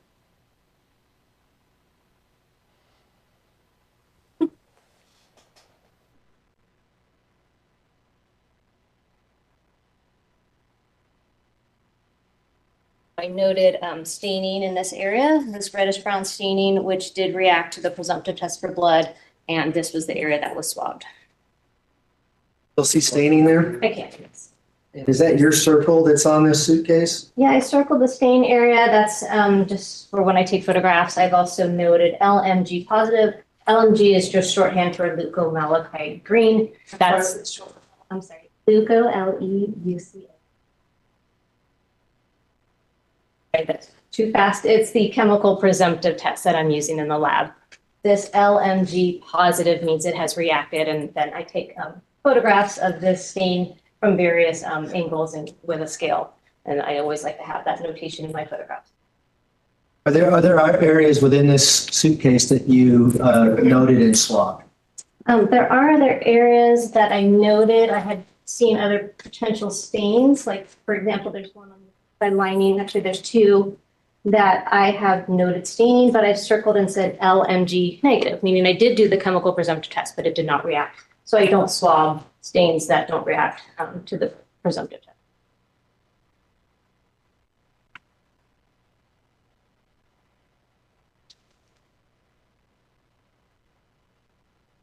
I'll be back just afterwards. That's fine. Did you forward these swabs from the suitcase on for DNA analysis? Yes, I did. Did you also look at a blanket, People's Exhibit 365? I did, yes. This is the blanket from the back of her car, I think, when she was arrested. Because that's the pink suitcase. This is the one you were asking about. People's Exhibit 365. I think you can just use this in the plastic if you don't mind. Yeah, press. Okay. I'm going to hold it if you wouldn't mind coming. Sure. Can you see the areas where you swab this blue blanket?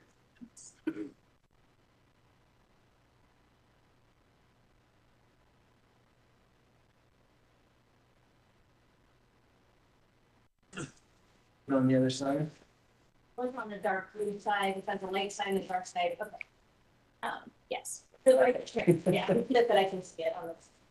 All right, I'll hold it while you point things out for the jury. So I examined the entire blanket, and I did note in this area right here. And there's kind of some reddish brown staining, which I circled, multiple different stains that did react to that presumptive test for blood. So I actually took, you can kind of see these tiny little squares. That's where I took cuttings from this. Because it's together, I was able to combine those into one test tube. And so that's the only area sampled on the blanket for DNA.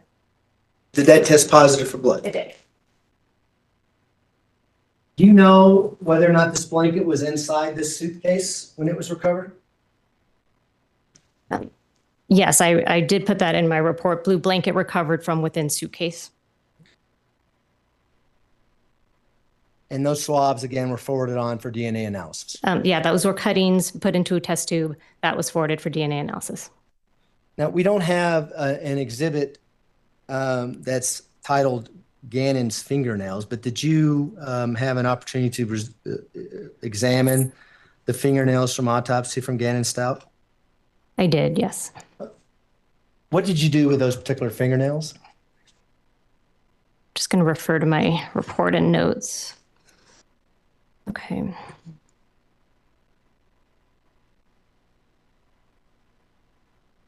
So of the right hand, I received 2 entire fingernails. From the left hand, I also received 2 entire fingernails. Separately, I examined them and I did swab the undersides of the distal ends, meaning the ends furthest from, like, I guess, the knuckle.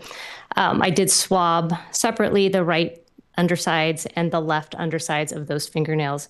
And for each case, for both the right hand and left hand, the swabs from underneath the fingernails were positive for the presumptive presence of blood.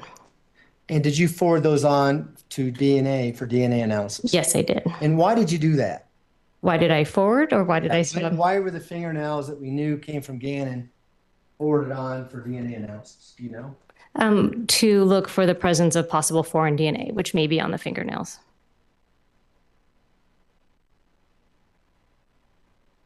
I want to jump to your report dated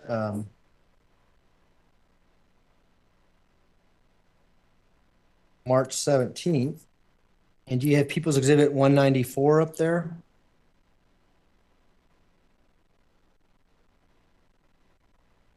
Yes. What is People's Exhibit 194? This is an empty plastic Heinz vinegar bottle. And did you receive that bottle into your lab for analysis? I did. And what did you do with regards to that bottle? Again, I was looking at this bottle for the possible presence of blood. I did note some faint light staining around the handle area of the bottle, which did test presumptive positive for blood. And that area was swabbed and then forwarded for DNA analysis.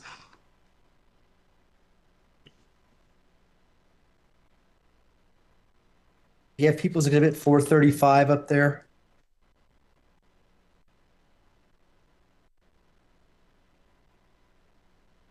What is People's Exhibit 435? This is People's Exhibit 679. Okay, that's the next one. I don't have any more exhibits in here.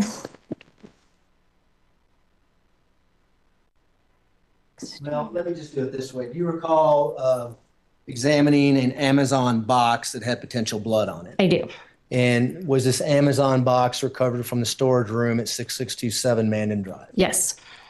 What did you see when you got the box in your lab? On one side of the box, there was some potential blood staining that visually looked like it could be blood. And I did do the chemical presumptive tests, which were positive for those stains on one side of the box, on the exterior side. And did you forward those swabbings of those stains onto DNA for DNA analysis? Yes, I did swab the stains, and those did go on for DNA analysis. And are they labeled in such a way that Donna Minogue would know where they came from once she got them? Yes. Okay.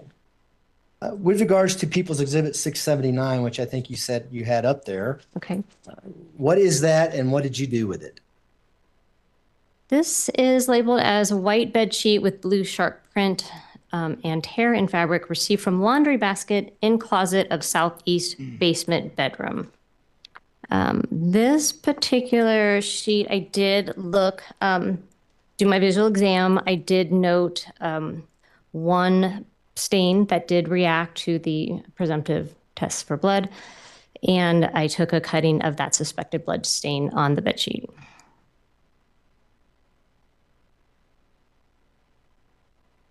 Your Honor, for the record, there is a stipulation to the admission of People's Exhibit 339, which is that chart that I had up by the jury earlier. Defense, do you agree? This is okay. Yeah. Exhibit 339 is admitted. Request to publish. You may go ahead. Ms. Holmes, I'm going to show you Exhibit 339 first of all here. Did you help me prepare this particular exhibit? I did. And did Ms. Minogue also contribute in preparing this exhibit? Yes, she did. Could you just let the jury know what this exhibit is? Yes, this is just a summary table of the different People's Exhibit numbers with a description of the item, and we've gone through all of those today. And then for my purposes, it does have a column that lists what the serology results were as far as whether it was presumptive positive. So for instance, where it says blue star in your column, would that be something you didn't test for blood because the blue star already illuminated there? Correct. And so did you contribute to the item and the serology aspect of this particular exhibit? In preparing, yes, I confirmed with all of my reports that that is accurate. Correct. And we'll be using this exhibit again with Ms. Minogue. Right.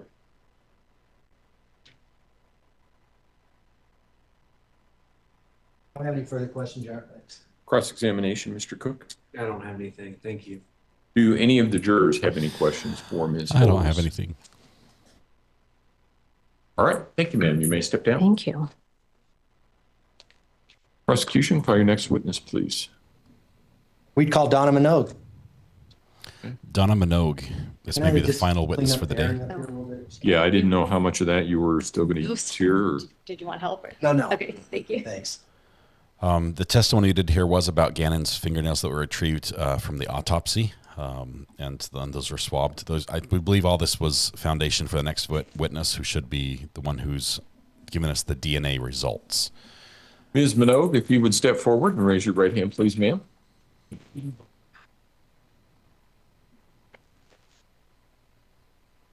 you swear or affirm the testimony about to give in this matter will be the truth, the whole truth, and nothing but the truth? Yes, I do. Go ahead and have a seat in the witness stand. Please watch your step as you step into the stand.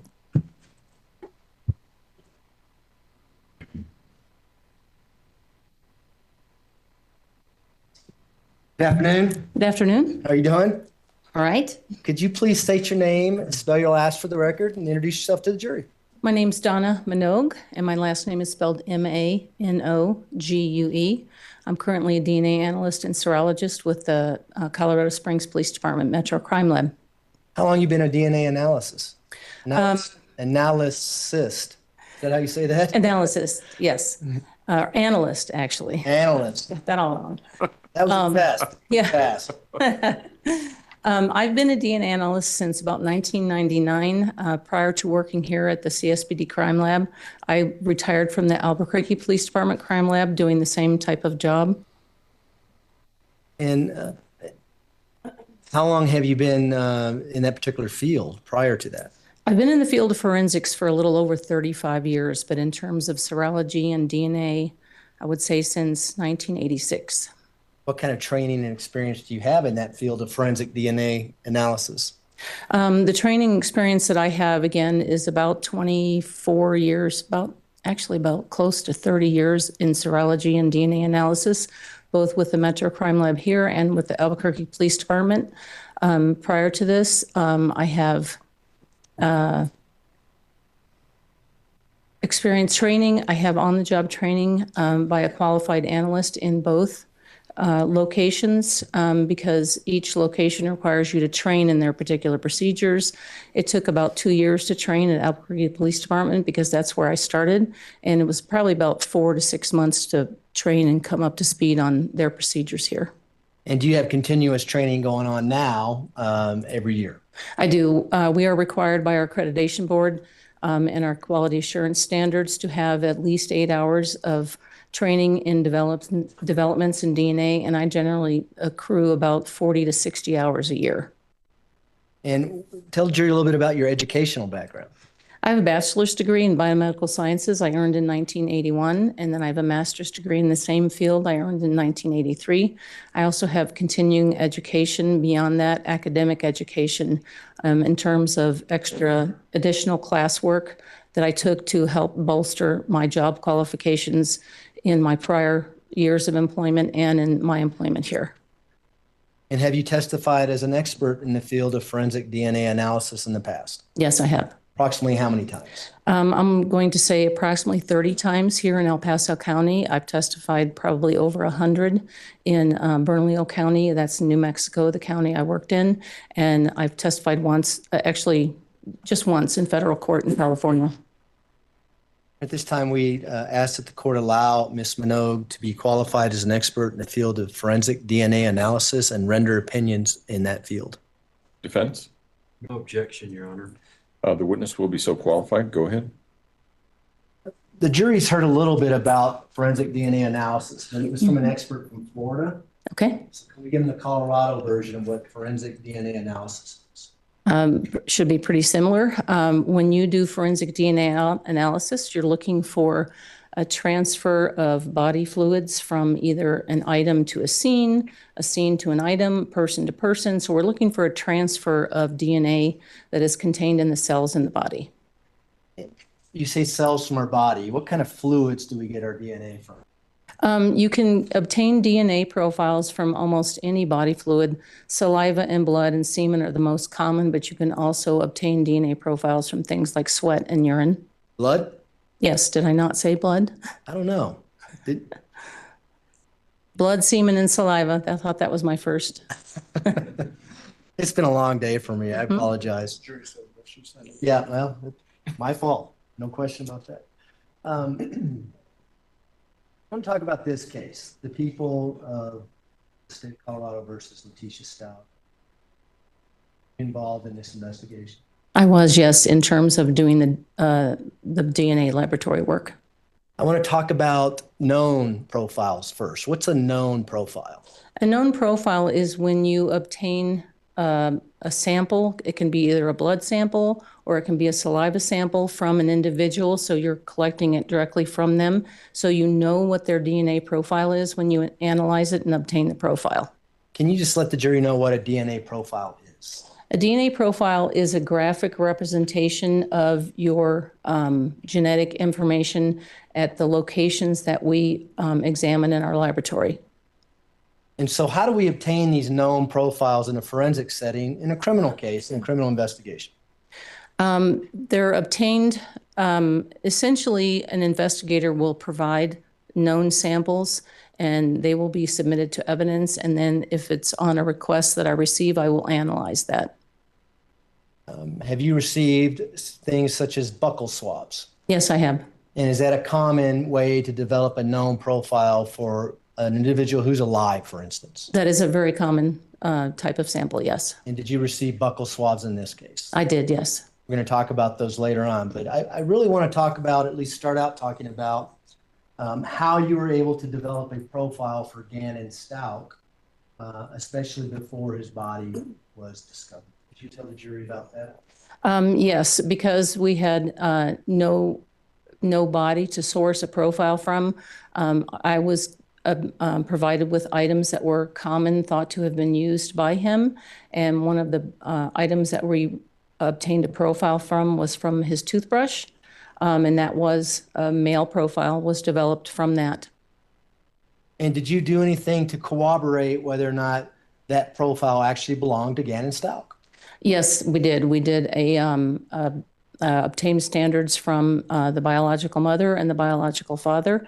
And then we did a parentage statistic between the two parents and the profile we found from the toothbrush to determine if it was likely that those were the parents or this was the biological child of those two individuals. And were you able to determine that? Yes. And what was your determination? The determination was that that the profile from the toothbrush could not be excluded as having originated from the biological mother's standard and the biological father's standard that I found. And the probability of finding another individual with that profile, if you will, is the probability of including him as a biological offspring of those two is 99.9999, 10 nines after the % What does that mean? It's a high likelihood that these are the biological parents of the profile from the toothbrush. Once Gannon Stauch's body was discovered March 17, 2020, were you able to corroborate that finding through other materials? I was through bone samples. What bone samples did you get and what did you do? I was provided with bone samples that were transferred or transported to the El Paso County Coroner's Office, and they prepared some bone sample and bone marrow sample for me because I don't have the means to break down a bone So they provided me samples, and I took a portion of those samples, and the profile from the bone sample matched the profile from the toothbrush. And was that bone sample from a femur bone that was created, or at least the DNA sample was created for you to examine from a Dr. Leon Kelly? Correct. He's the pathologist here in Forest Springs? Yes. Did you also get information with regards to what a DNA forensic analyst was doing out in Florida with regards to a rib bone belonging to Gannon Stauch? My understanding is that they were attempting to obtain a profile, and they were putting it into like a database to determine, or as under the category of unidentified human remains. I don't know what the outcome of that entire thing was.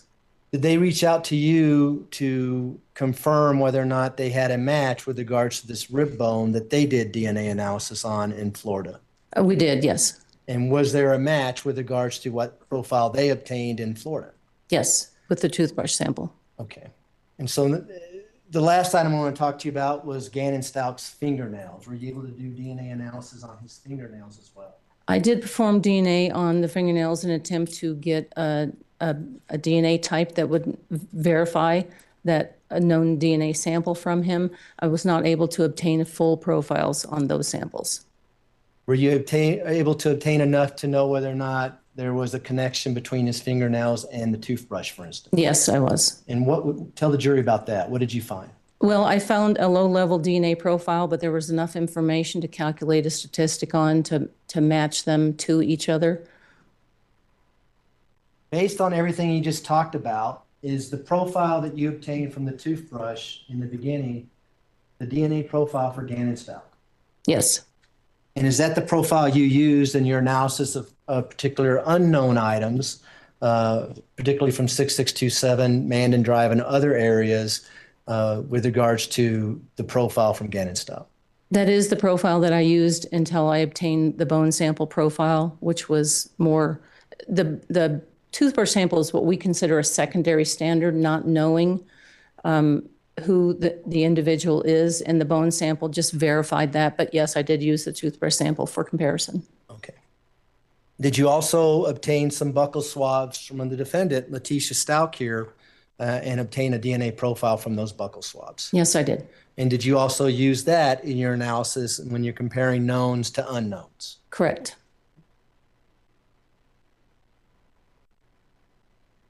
At this time, I'd like to publish People's Exhibit 339 on the TV screen, just so everyone can see it as we're talking From about it. prosecution over here. We're going to put People's Exhibit 339 up, which is a chart that's already in evidence. You may recognize it from the TV screen. Did you help contribute to making this chart? Yes, I did.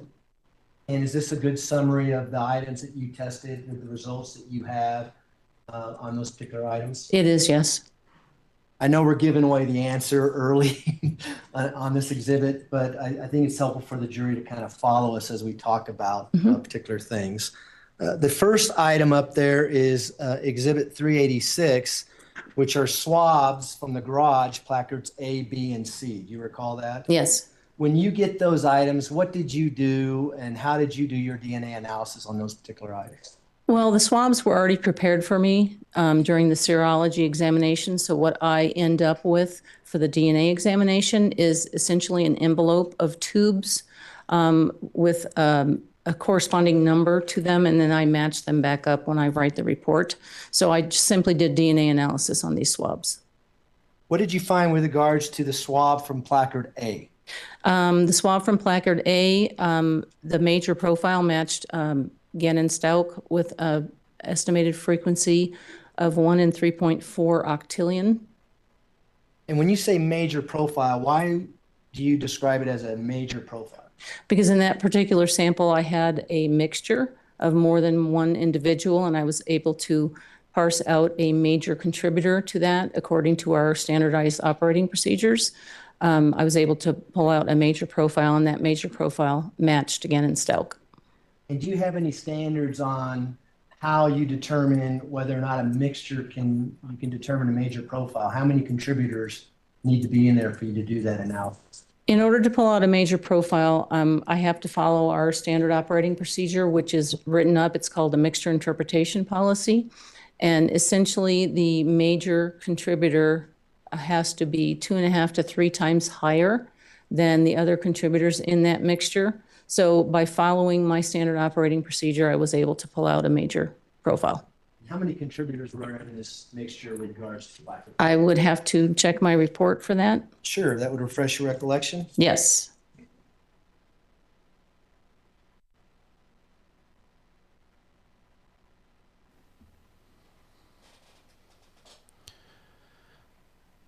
I've had a couple questions about the defense. From swab A, I had a mixture of 2 contributors, one of which was male. That major profile, the major male profile matched Gannon Stauch. And we know this is at least presumptively blood. Is blood a very enriched item that has DNA in it? It's a very rich source of DNA, yes. Is it common, for instance, when you're swabbing a garage floor, or for the instance, this podium, you might find several different profiles on that? You could, yes. Is the fact that it may be blood, would that contribute to Gannon being the major profile in this 2-person mixture? I can't say that the DNA, I can only tell you that because it was presumptively positive for blood, we know there's a good indication that there's blood in here, but I can only tell you that the major profile is attributable to Gannon Stauch. Okay. What about placard B? Placard B, that was also a mixture of 2 contributors, one of which was male, and the major male profile matched Gannon Stauch at, again, estimated frequency of 1 in 3.4 octillion. And so when the jury has this chart back in deliberations, People's Exhibit 339, where it says major profile matches Gannon, is that always going to be a mixture? Not necessarily. A major, yes. When you hear the term major, that means that the DNA profile was a mixture, but that a major was able to be parsed out of that. Whereas we get to placard C where it says matches Gannon. Tell us about placard C. Placard C was a single source male profile, and that profile matched Gannon Stauch with an estimated frequency of 1 in 3.4 octillion. And so when there's a single source profile with People's Exhibit 339, indicate that item matches Gannon. Correct. Just so we're clear. So mixtures, you'll see the word major profile. Yes. Source, you'll just see match. Correct. Okay.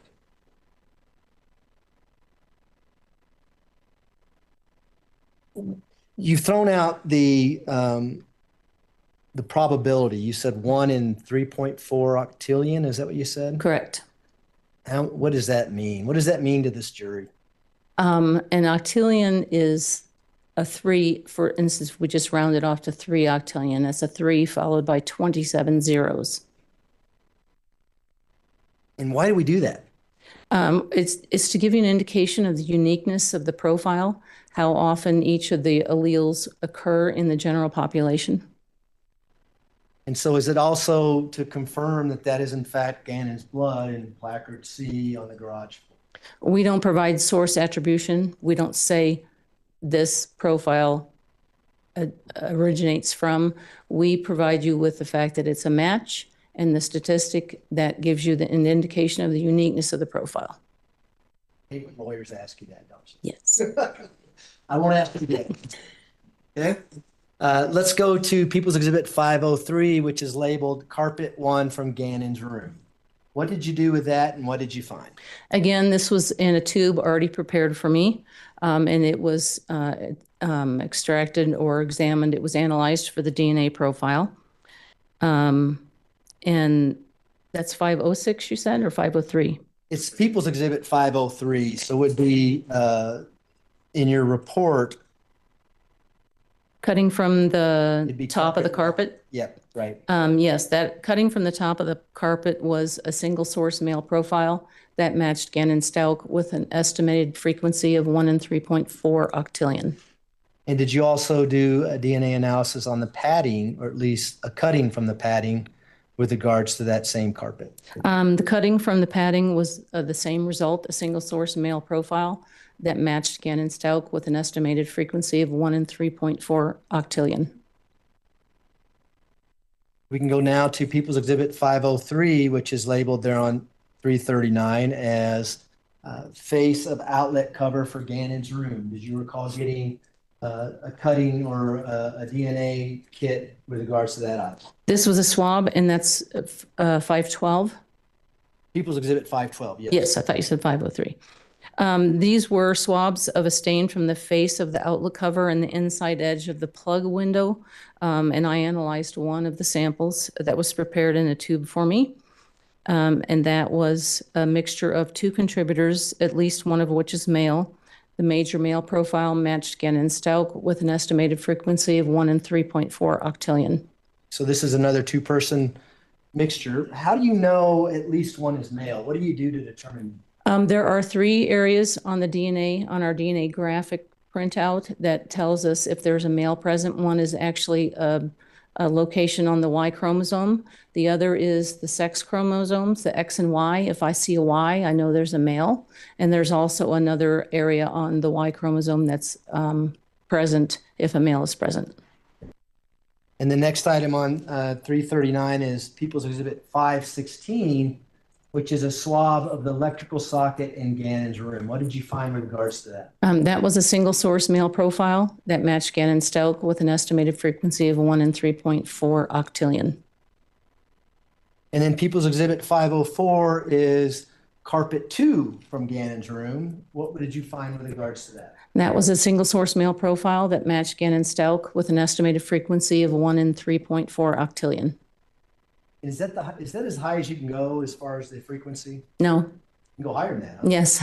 How high can you go? It depends on what the alleles are because it's based on the frequency of occurrence of a particular allele. That makes so much sense to me. It's based on the DNA profile. If people have rare DNA profiles, because sometimes we do, like they'll have a rare reading at a location, so the frequency of occurrence of that is less, which makes the statistic higher. Okay. The padding, I'm assuming, is the same for carpet 2? Yes, the padding is the same, a single source male profile that matched Gannon Stauch with a frequency of 1 in 3.4 octillion. Now, the next item is People's Exhibit 332, if I may approach, Your Honor. Ma'am, go ahead. With regards to People's Exhibit 332, did you actually do the serology on this item as well? I did the serology on this, yes. I'm going to hand it to you in just a second. Show you the bag first. Okay. I recognize it because I recognize the barcode label that's on there and my initials and date when I resealed it is on there as well. Now I'll show you the board. Yes. Does it show here where you did your serological examination? Yes. Did I say that right? Serological. I'm doing the best I can. That's your fine. All right, if permission to publish to the jury. You may, go ahead. And if you wouldn't mind stepping out and just showing the jury where you took your swabs or what you did with regards to this board. The first thing I did is I noted possible blood staining. We call it red-brown staining until we identify it as presumptively positive for blood. So I've got an area marked here that is dark red-brown staining. I've also got a lot of little dots located that I did not test these dots because they're too small and I was afraid I was going to consume them. Thought is if we're going to process them for DNA, we need to take them straight to DNA without any processing. So this one here was positive for the presumptive presence of blood. And then at a later time, I swabbed these 2 areas because they fluoresced with using an alternate light source. So I took a swab from here, swab from here, a swab from here, and then I swabbed the edges of the board, wondering if anybody had handled the board. So I took 4 samples total. While we're up here, with regards to 339, we see 332 on the board. You said it's presumptive positive for blood. What swab are we talking about that actually matches Gannon? That is this large stain here.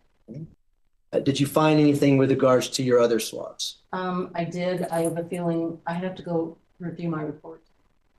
That's fine. We can put this down and have you do that.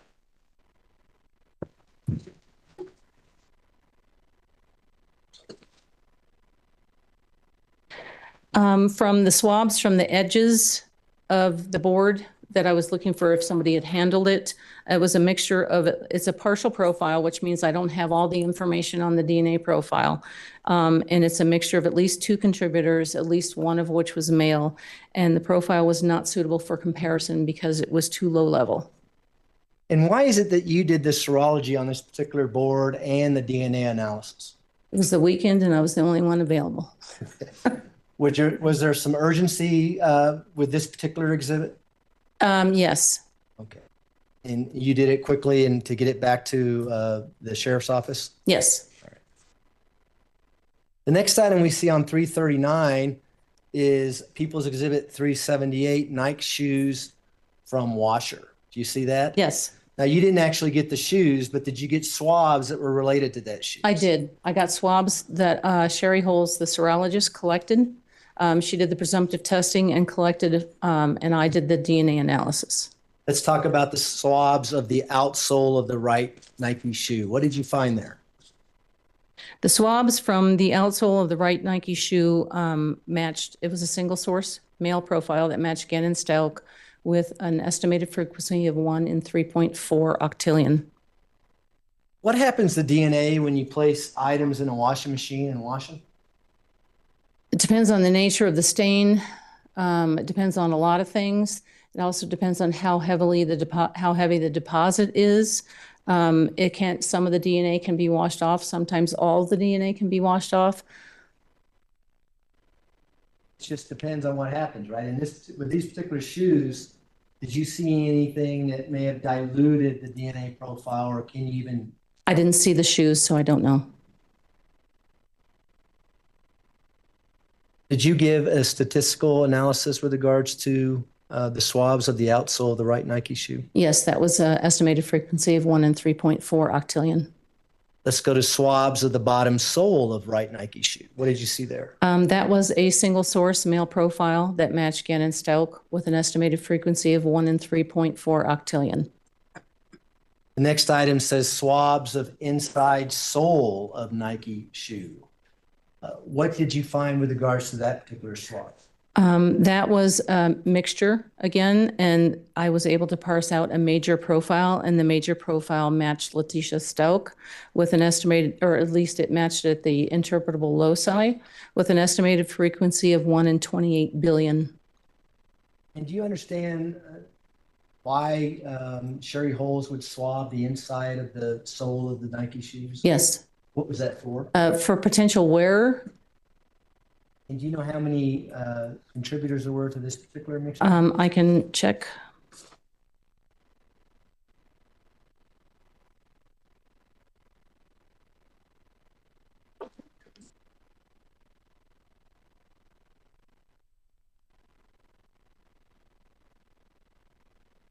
From the interior,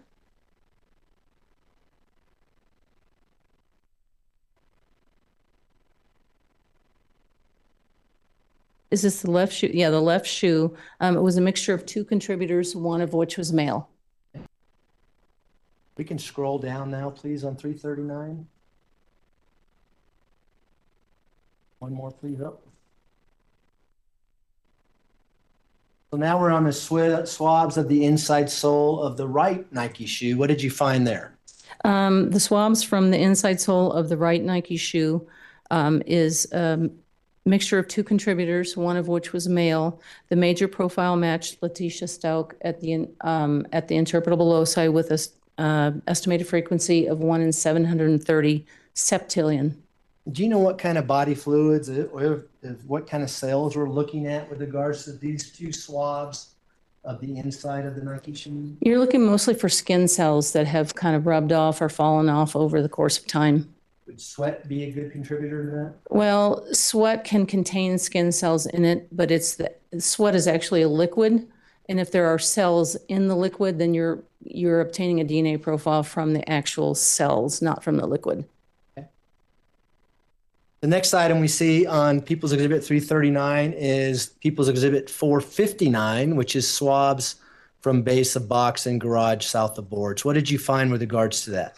That was a partial single source profile that matched Gannon Stauch at the interpretable loci with an estimated frequency of 1 in 87 quadrillion. And what does partial single source profile mean? Partial means that I'm only seeing evidence of one person in this particular DNA sample, but I'm not able to, the technology is not able to detect some of the locations because it's just a low level of DNA. I don't have enough DNA. And so for the jury's, in my benefit question, you've got the profile from the toothbrush, Gannon's profile. Yes. You've got a profile from the swabs of this box in the garage. Yes. One profile has all the, are they called alleles? Loci. Alleles, so loci would be better. It's like the locations on the DNA. The unknown may not have all the same locations, but enough for you to call it a match. Correct. Is that fair? Yes. We can now go to 518, which is swabs, base of stairs and garage under cord. Do you see that? Yes. Did you test that for DNA analysis? I did, and I obtained a profile that was a mixture of 2 contributors, at least one of which was male. The major profile matched Gannon Stauch at the interpretable loci with an estimated frequency of 1 in 3.8 quintillion. We're just going to go down the list. People's Exhibit 190 or 278. Do you see that? Yes. Swabs from Gannon's bed, which was presumptively positive for blood. What did you find there?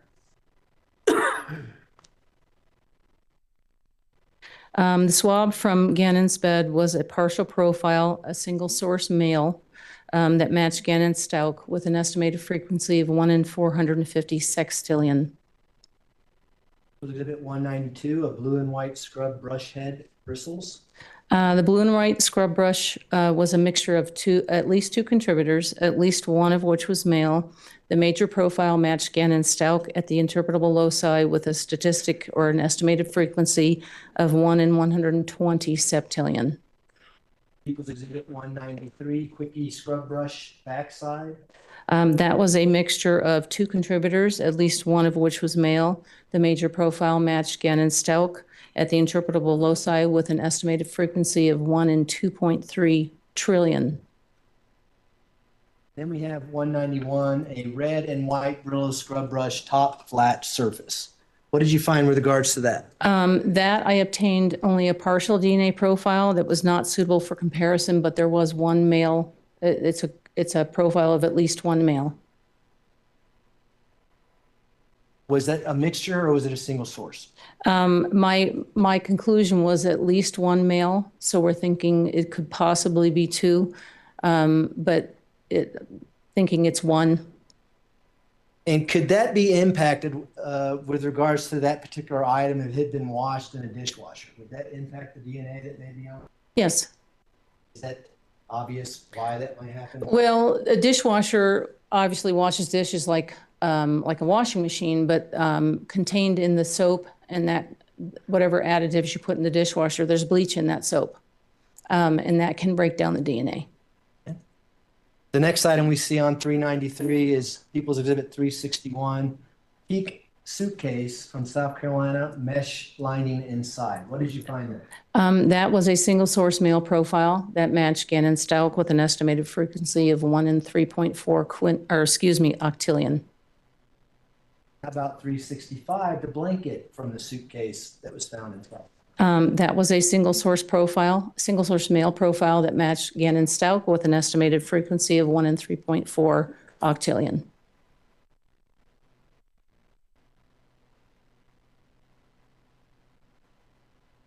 The next item we have on there, it says teal couch pillow from basement. And just so we're clear, if we skip one item down where it says Blue Star swabs from pillow on north couch in basement, do you know if that's the same item? I believe it's the same item. One was collected at the scene by the crime scene investigator, and the other was collected by Sherry Holes. What did you find with regards to, let's just cover all 3 items, 417 at once, which are swabs from the Blue Star. What did you find with regards to those swabs? One of them was from a basement area rug, and I found a mixture of 2 contributors, at least one of which was male. The major male profile matched Gannon Stauch with an estimated frequency of 1 in 3.4 octillion. The minor was attributable to an unknown individual, and I gave it a number 1. Why did you give it a number 1? Because when you find an unknown profile that you don't have a standard to compare it to, you just start counting. So this was the first one. And is that common to see unknown profiles when you're talking about mixtures? Yes. If you don't have a known profile, you have nothing to compare. Yes.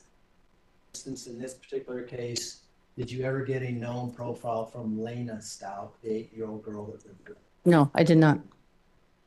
Common for people who live in the house to leave their DNA series. Yes. So let's go down to the next item, which is Blue Star swabs from pillow on North couch in basement. What did you find? I believe this was one collected by the CSI because of the Blue Star identifying information. That was that DNA profile was a mixture of 3 contributors, 3 male contributors actually. The major profile matched Gannon Stauch at the interpretable loci with an estimated frequency of 1 in 100 septillion, and the minor was not suitable for comparison. And the cutout carpet with burn marks? That DNA profile was a mixture of 2 contributors, at least one of which was male. The major profile matched Gannon Stauch with an estimated frequency of 1 in 3.4 octillion. The next item we see there is People's Exhibit 423, and we have 4 items there. Plastic tub from storage room, outside lip swab. And I don't want to read them all, but what did you find with regards to this plastic tub, People's Exhibit 523, swabbing that was submitted to you for DNA? There were 4 separate swabs. First were the swabs with the stain on the outside lip of the lid, the short end of the tub with a label from the basement. That was a single source male profile that matched Gannon Stauch with an estimated frequency of 1 in 3.4 octillion. I have a second one, swabs of the stain on the outside corner of the lid from the short end of the tub with the label from the basement. That was a single source male profile that matched Gannon Stauch with an estimated frequency of 1 in 3.4 octillion. Then I have a swab of a stain on the outside lip edge and into the side of the container on the short end of the tub in the basement. That was a single source male profile that matched Gannon Stauch with an estimated frequency of 1 in 3.4 octillion. And then lastly, I have a stain on the inside corner of the lid on the short end of the tub with the label from the basement. That was a single source male profile that matched Gannon Stauch with an estimated frequency of 1 in 3.4 octillion. People's Exhibit 519 looks like it's 2 more Blue Star swabs that we see on People's Exhibit 339. Yes. One is Blue Star swabs from storage room 4. What did you find with that one? That was a DNA profile was a mixture of 2 contributors, at least one of which was male. The major male profile matched Gannon Stauch with an estimated frequency of 1 in 3.4 octillion. And now, with regards to the Blue Star items that we see on 339, do you know what substance that is that you're testing for DNA? It's just an area that reacted to the Blue Star reagent that they use out on the field. The Blue Star is a presumptive test for blood. But you're just testing whatever they swab, right? Correct. You're basing the Blue Star on what they label that swab activity? Correct. It was described as Blue Star positive, so we maintain that throughout the report. The Blue Star swabs from base of stairs and basement, what did you find? That was a mixture of 2 contributors, at least one of which was male. The major male profile matches Gannon Stauch at the interpretable loci with an estimated frequency of 1 in 170 septillion. We can go ahead and scroll all the way down to the bottom. We should get the rest of them in. And then we have People's Exhibit 194, swab from exterior and opposite of handle dinner at the bottom. What did you find? That was a mixture of 2 contributors, one of which was male. The major profile matched Gannon Stauch with an estimated frequency of 1 in 52 septillion, and the minor was attributable to unknown individual number 1. Same comment as we talked about before. Correct. You didn't have a known profile to match to. Right. People's Exhibit 435, swabs from exterior of Amazon box from storage room, 3 stains. What did you find? For all 3 stains, they were all single source male profiles that matched Gannon Stauch with an estimated frequency of 1 in 3.4 octillion. So you did a test on all 3 of these different DNA samples? Correct. And the DNA profile and the statistic is the same for all 3. Now, you tested a lot more items than what we just displayed in People's Exhibit 339. Is that correct? Correct. Are these the items that you were able to identify Gannon Stauch to or the defendant to with regards to your DNA testing? Yes. Are there other items that you were not able to obtain a profile to or were not able to come to a conclusion with that were not presented to this jury? Yes, there were. Those are my questions, Jar. Thanks. Council approach for a moment. I don't think they're going to have a lot of questions about these. Unless it's that one unknown. You go right over here.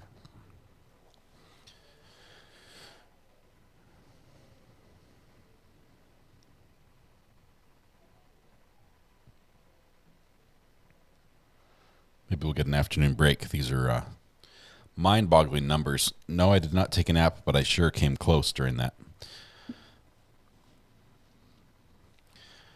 Yeah, so we had quintillion, sextillion, septillion, and octillion that I remembered out of there. Those are the 15 zeros, 18 zeros, 21 zeros. Mr. Cook. Thank you. 24 zeros. Let's see what he has here.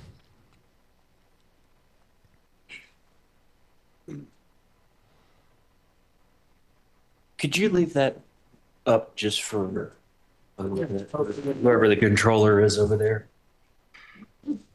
Hi, how are you?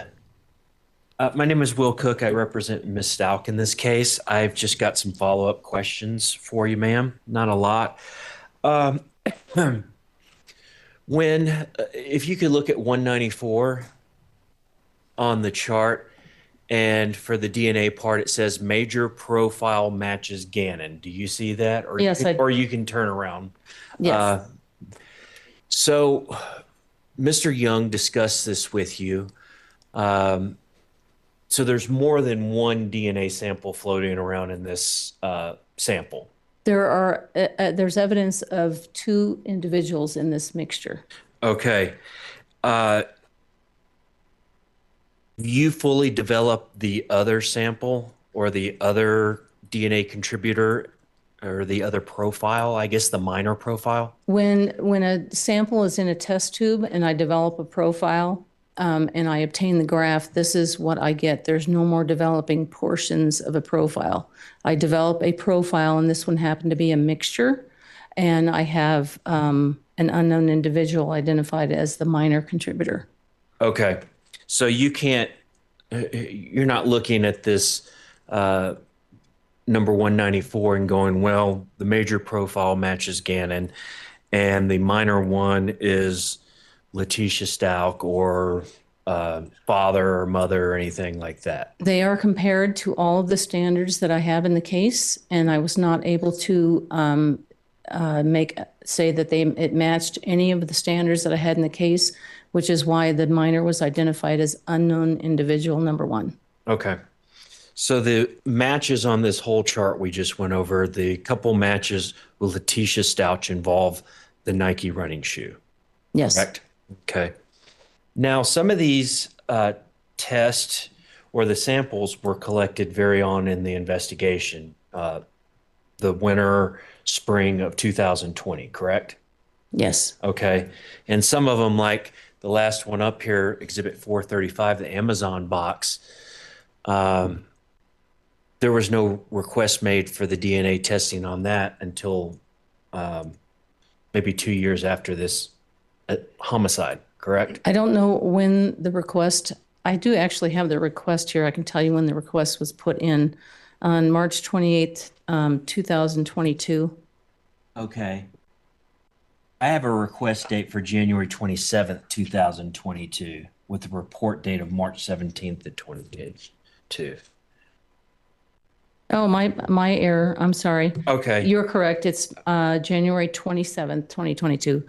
I was reading the due date. Okay. So there's a 2-year difference in between the early samples that were taken to the final ones that were taken and ultimately DNA tested, correct? I don't know when the boxes were submitted originally to evidence. Okay. Or the items on this particular report. They may have been in evidence the whole time, and we were just asked to go back and examine these as well. I can't answer that. Okay. I think that is probably it. Just a second.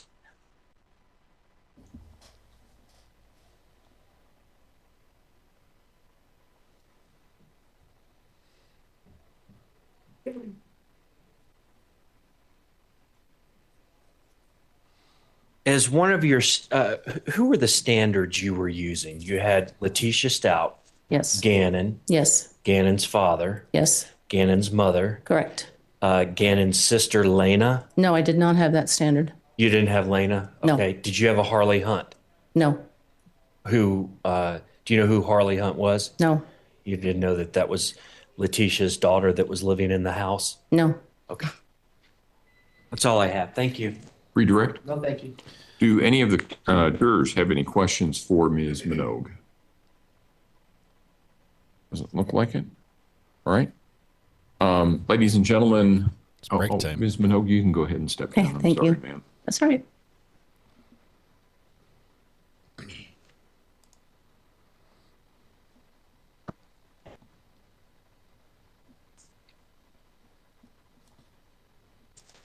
Together there.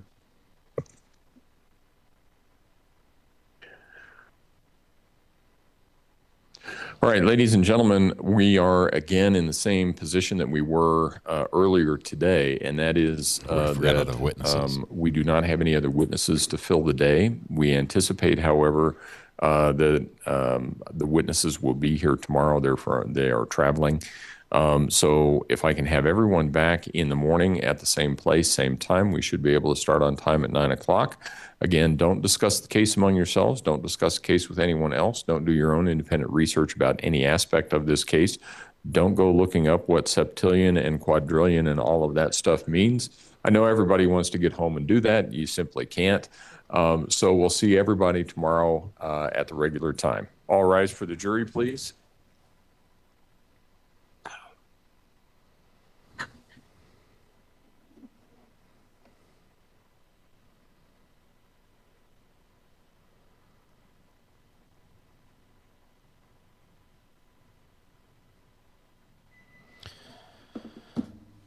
All right, just trying to get a couple texts in really quickly.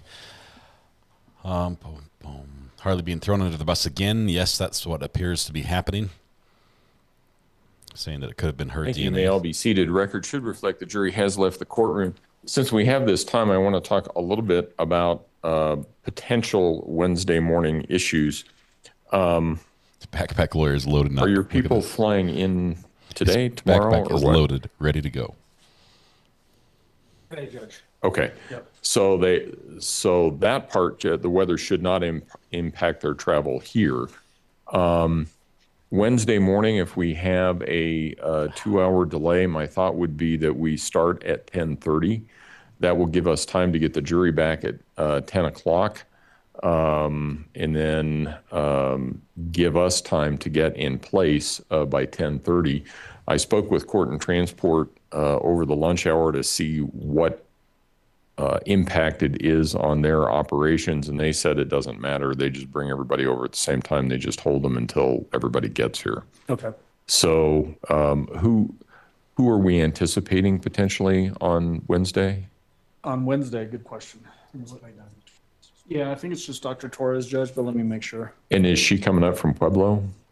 I think she actually lives here. Okay.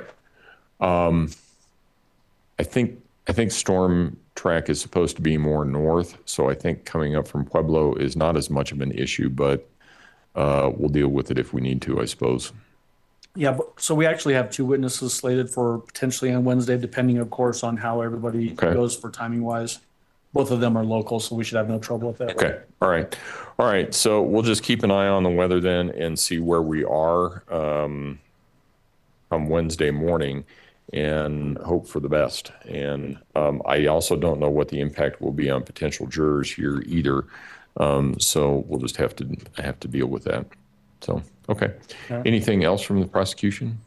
Not that I can think of, Judge. Defense? Well, No, I you're think right. Mr. Young. Oh, has something Mr. Young? else. You did get the packet that we sent you of jury instructions? Because I know I sent them to defense as well, just. Or like when? It was when the trial started. Yes, I do. I thought if you meant in the last day or so, the answer would be no. But I do have the jury instructions that you sent, was about a few days before we started, I think it was, or the week before, something like that. Okay. All right. Okay. Defense have anything else? No, you. Okay. All right. We'll see everybody tomorrow morning. Thank you. Okay. As they're bailing out, I just want to let you know we've got a member subscriber here, follower of the channel, who has been attending court here in this trial as they can every couple days, and have a couple points of interest that we might be interested in. She's asked that I not share her name, and so I'm not going to do that. But she says there's a couple things she wants to bring up. First, number one, Letecia's hair is disgustingly greasy. It's worse in person and almost looks balding in the back of her head. Number two, the small book she's flipping through is the Bible. Can you believe that? She says, the big black binder is labeled FBI Stauch. Number four, she is shackled to the chair and also has an electric belt on. I waited to leave before she was taken back out, and she looked back at me. Her eyes were dark and soulless. Her cheeks are very chubby. I asked about the electric belt because we've heard rumors of that in other cases, and sometimes it's true and sometimes it isn't. This one, she says, she showed me a picture of the person in the courtroom. She says, I believe this is the individual who may have control for it. He's a bailiff that sits in the court right behind her and doesn't ever take his eyes off her, sort of behind the podium. And she said she overheard the DA telling someone that she wears a shock belt under her clothes. So interesting stuff. Thank you very much for providing that. Obviously, I'll keep your name secret on that one. Oh, wow. Red Pen just sent me a bunch of flower pictures, I think. Beautiful, beautiful spring flowers. It didn't come with any message, just beautiful flowers, a whole bunch of them, Red Pen. Knitting Addict, welcome, a fellow addict here. Good to have you here. Appreciate you. There it is. I'll put you on the screen right there. Appreciate you joining us here and becoming a member. Welcome to the gallery. They ran out of witnesses for the day, which was only 2 this afternoon. We have 5 left for prosecution. Now, this has been something that's gone back and forth a little bit. The defense, I've been telling you, the defense has 1 witness. There was at one point, I think early in February, the defense at one point had like 12 to 14 witnesses on file. They filed a new document later on, I think it was early March, that only has 1 witness. So we believe their latest plan is to just have a single expert witness in defense. We think that's still going to hold. But that's where we are on that one. So we still plan on 1 witness, which in my mind means that we are probably going to be in verdict watch early next week at the latest.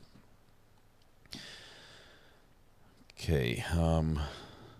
Yes, it does seem like she's not above throwing Harley under the bus. They tried to include her in there as a possibility. If she blames Harley but is found guilty, can Harley be charged too? I don't think she did it, but I think she would blame her. No, Harley pretty much can't be charged. They've told her that she's completely cleared. They've cleared her of all possible charges on this one. The backpack was out and he was gone. Yeah, he was ready to go. Backpack lawyer is busy that way. Let's see who we have on the phone here. Boogie. David. Hey, this is Recovery Addict. I missed the name. Who am I speaking with? This is Boogie over in Colorado Springs. Hey, how's it going, man? Oh, not too bad. Hey, I hate to be a burden. I missed the whole thing about Harley. What? You missed Harley's testimony and everything?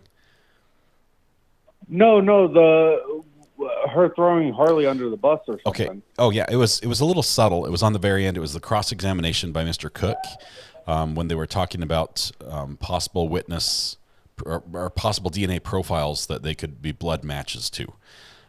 So they're saying that, did you get Harley's? It wasn't Harley. Are you aware that she was also there at the house? They've done that a couple times. This was a very faint one. I mean, it was very subtle, but previous times they sort of injected as far as other people who also had access to the crime scene and made sure everyone knows that Harley was also one of them.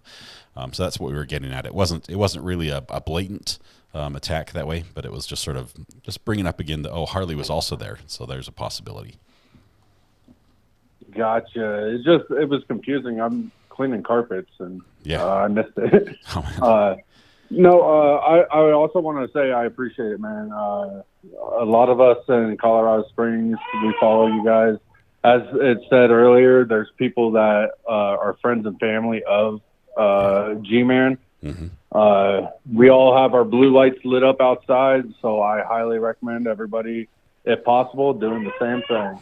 I've seen that. I've seen a lot of people have sent the pictures of the blue lights outside the homes for Gannon to the burner phone. It's a beautiful thing. We're mindful of you guys. Did I lose you? Are you still there? Okay. No, you're there. Okay. We're mindful of many of you guys who for you this started a long time before it hit the news for the rest of us, and you guys were out doing searches and putting up posters and knocking on doors, and just our hearts go out to you as you guys. We're trying to see this through and see justice for Gannon and closure for those that are as much as you can get closure at this point. But yeah. You're amazing, and I just made my wife subscribe, and she'll be a member here soon. Well, thank you very much. Was it Boogie? Yeah, Boogie, yes. Boogie. CVMA, Combat Vets Motorcycle Association, Colorado. Wonderful. Awesome. Well, it's so great to have you call in, and thank you very much. I appreciate you, and heart goes out to you and your family and all your neighbors there and for what you're doing. Same to you, boss. You're doing amazing. All right. Have a great day. You too. Bye. It's awesome. Sorry, my phone's locked up here. Let's see. Would you like to see some tulips? Red Pen, I don't know. I guess we just needed some flowers later on the day. You just texted the burner phone. I got like 7 or 8 beautiful pictures of a flower garden, which is better than some of the other pictures of the proposed baby bump, cash bump images you guys have been sending, which some are very funny. Some I could probably show and some that I couldn't. The backpack cracks me up. I've got to figure, does this guy bike home? Does he have a bike locked out at the bike rack and he just straps on the backpack and pedals home or something? I don't know. He just seems like he's like, peace out, says Tish. Yep. I love all the hearts for Gannon, the blue hearts. Thank you so much. Who got booted from the courtroom? Great question, Carr. I don't know if anyone got booted. What we saw is there was a point where the judge, while a witness was testifying and being questioned, the judge sort of got up and walked off screen. That's what caught our attention. And looking into other cameras at that time as we went back, there was some activity and movement from the bailiffs. It didn't seem to be ushering someone out, but there was something done in court and somebody got up. Somebody walked in and asked a question, sort of walked out. So I don't know if somebody was escorted out. I didn't see somebody that pulled out at all. But shortly thereafter, the attorney, Mr. Cook, somebody came in with his laptop, which I guess he had left somewhere. I guess he hadn't put it back in his backpack like he thought. But so they brought in his laptop. I'm not sure if either the two were related. Initially, we thought somebody got kicked out of court, but going back and looking at it, maybe not so. But it was something that got the judge's attention. He conveyed it to the bailiffs, and it was conveyed to somebody in the gallery. Okay. Good night from Minnesota. Good to have you here. Why is her attorney so close to her? I don't know. I wouldn't sit there. Stephanie, every time Letecia leans over and starts talking to her attorney, all I think is she's telling him another story. She's got another version, okay, of this is what, okay, now I'm going to tell you what really happened. That's what she's doing. I imagine that's what goes on. Every time they start talking, she leans over and starts talking. She's like, actually, this is what happened. New story. This one's the truth. Okay, let's see. Lots of blue hearts everywhere. That's awesome. Justice for Gannon everywhere. Just pages of them. Trying to find your questions amongst the hearts. Let's see. Earl says, every state is different. Looks like Brooks, he's allowed to profit, but his profit will go to pay the restitution first. In Brooks' case, I believe, Earl, and this is interesting across, we probably need a lawyer to chime in on this, but Son of Sam laws that prohibit convicted criminals from profiting from their crimes have been sort of struck down in a lot of places. They've been limited, and the ability for someone to prevent someone from making money from their story is sort of not as strong as it used to be. So Mr. Brooks, in his case, if he does sell the movie rights, I believe they can only take up to 25% of what he earns from that. And that's might just be Wisconsin, but every state's a little different. Wendy Bembridge says, thank you so much. Great channel mods. All these people are amazing. Such a good place to be. Thank you so much, Wendy, for being here. The burner phone is going nuts. I'm trying to keep up with it. Let's see. Coops and Sweets. Sends a picture of the talking parrots. I still have not got that to work as well as I'd like. It might not happen, Coops and Sweets, but thank you so much for the effort and the pictures. The birds look beautiful. The defense witness is Dorothy Lewis. Let's see who sent me this. I just got a brand new text. I don't know who sent it to the burner phone, so you might have to fess up and tell me who this is. It says she's extremely controversial, and she has a documentary on HBO called Crazy, Not Insane, and you can see how she is crazy herself.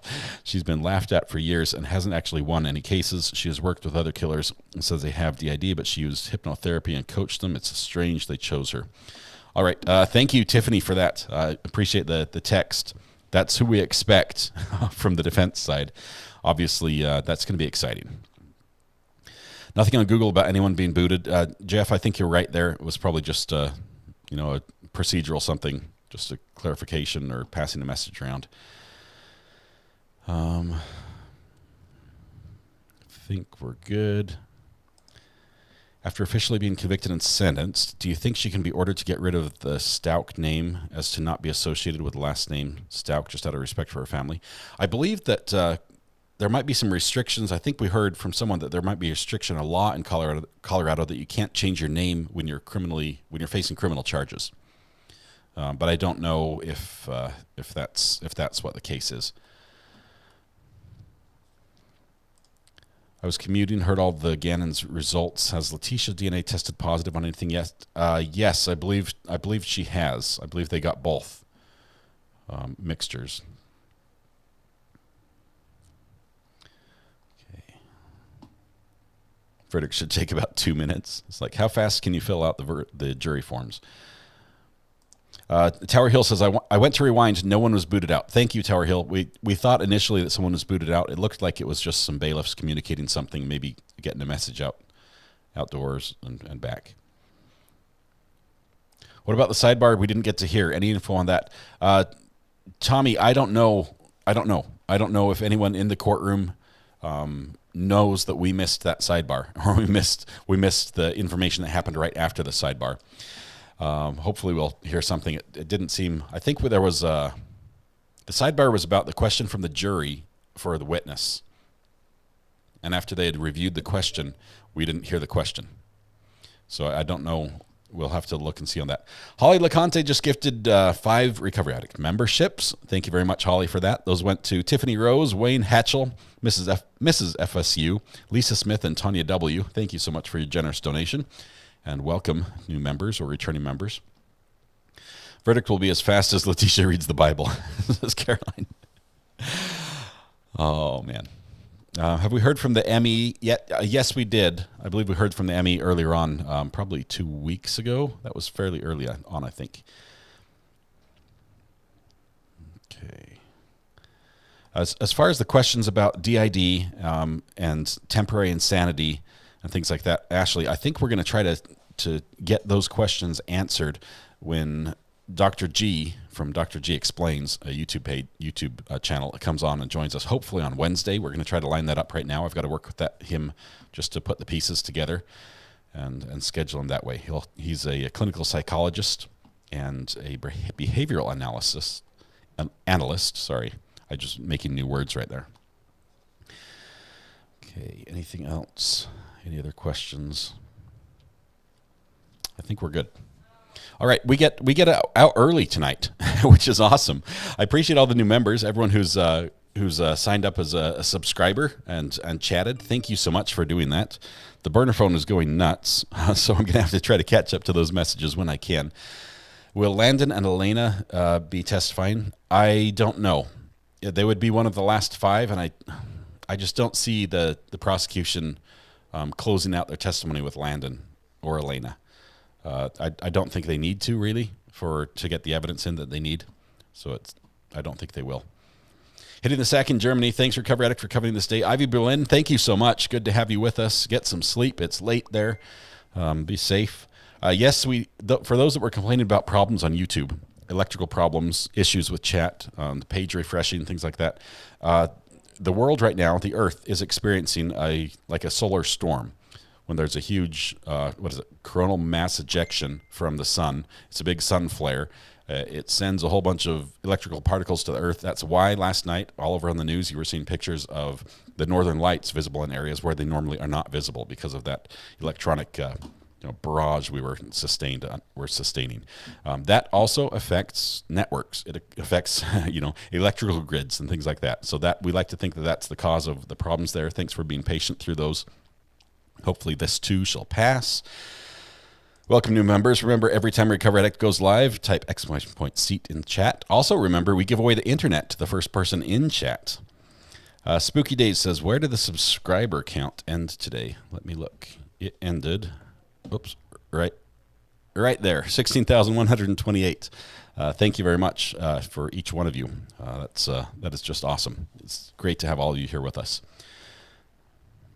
I almost took a nap during the DNA stuff. It's interesting. It's important.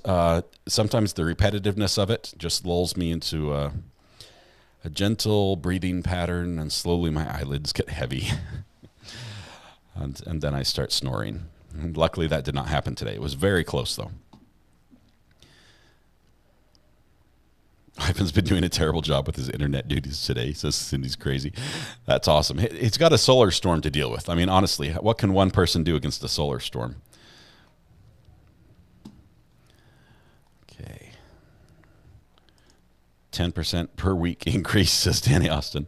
It's been crazy this month with this trial. There's so much interest in the trial. It's been growing fast. We have grown by about 6,300 people this month, which is a lot. No cash baby DNA yet. Not that I saw. I'm not sure if they're going to do a paternity test on that one either. Thank you, Wendy. Thank you for being here. I'm the most octillion bazillion chatter in history. Ivan, I realize we're just making up numbers at this point. But Nikki says, win the internet. Nikki, the first person in chat, the first person to say anything in chat once we post that we are going to go live. So like tomorrow morning, probably an hour or two before we go live, I'll post the window so the chat is open and you'll have the countdown for when we go live. The first person in chat wins the internet. It's just a prize we give away. It's you actually, if you want, you can go to the channel store and you can order for 50 cents, which I actually get none of. It just all goes to the company that issues it. You can get a digital certificate commemorating you winning the internet, and it's signed by me and by Mrs. R.A., the boss. Indicating that you won the internet, and you have to fill out your own name in it because it's cheap like that. But it's suitable for framing, and obviously you want to attach it to your CV if you want to be like an expert witness in something, because how many people won the internet. Okay. Thank you, Golden Girl. Thanks for being here. Think we're good. Let it be summer. Why do you think there's not that much interest in people attending the trial? There's hardly ever any people in the courtroom. Let it be summer. There's a lot of people who want to attend a trial but don't know how. That don't know how to sign up to be on the list. That don't know what the process is for doing it. Each trial is a little bit unique. Each system, the lottery system for seats, things like that. It's a big expense to travel to a trial and not be able to get in.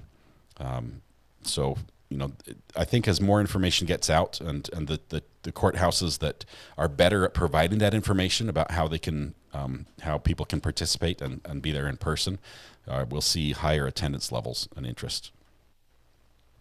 Heather, I'm glad you found us as well. It's great to have you here. Knitting Addict has been lurking since ZA. It's good to have you out of the darkness, out of the shadows. Mercury is in retrograde also, so there you go. That's between that and the sun's solar flares. we're having all these problems. A Golden Mare says, court over for today or break time? It's over for today. We ran out of witnesses. So we've got 5 more witnesses for the prosecution. They should be done this week. Obviously, we're not going to have a trial on Thursday, but we're not sure if we're going to be done by Friday. At least what time on Friday they'll be done. So defense won't start with their witness on Monday. So probably an early day on Friday, maybe an early day on Thursday as well. I just got off work and missed it all. Princess Lukey, I'm sorry. You missed some great testimony from the FBI guy for the last hour of the interrogation. He gets a little more forceful with Letecia during that hour, and it was a lot of fun to listen to that. She does not cave, although he does his best job to get her to. Outro music equals RA case watch, class dismissed. Bae, we need to do the outro music. That's the appropriate thing. Sorry, the text messages you're hearing in the background are going nuts, both on Twitter and everything. Okay, any other questions I missed before we play the music and let you guys all go about your business for the rest of the day? I missed if they brought up the fingernail DNA. Linda, they did. They during the autopsy, they retrieved fingernails from Gannon's body, and they tested those as well and tested positive for various blood. I did not hear on the fingernails if any of them tested positive for Letecia's blood or DNA. We might have to go back and look at that. Did you miss the blanket results that was in the pink suitcase? Lisa, you did on that one as well. That tested positive, I believe, for Gannon's DNA. That was there. That was in the pink suitcase. Pink suitcase was here, and that blue blanket. Just put in Brandy link for new members. Thank you. Yes, tonight, Brandy Churchwell has a new video, right? I highly recommend you go and watch it. It's going to be the Vallow trial, I believe. If I haven't, I mean, I could be incorrect, but it's always good. A chair emoji for attorney members. I like that one man's view. Let me look into that a little bit. Give me just a wee bit to see if I can get that to happen. I think a chair that looks a lot like Judge Schroeder's may be in order, actually. Thank you, Valerie, for that. Appreciate you guys being here. She kept the blanket from Gannon, so sick. I'm not sure if she knew there was blood on it, but she just packed everything up. All right, started the sound. It's time. We've got to wrap it up. I've still got to go out and get some work done out in the yard. Got to pull some cables through a pipe, and it's not as easy as it sounds.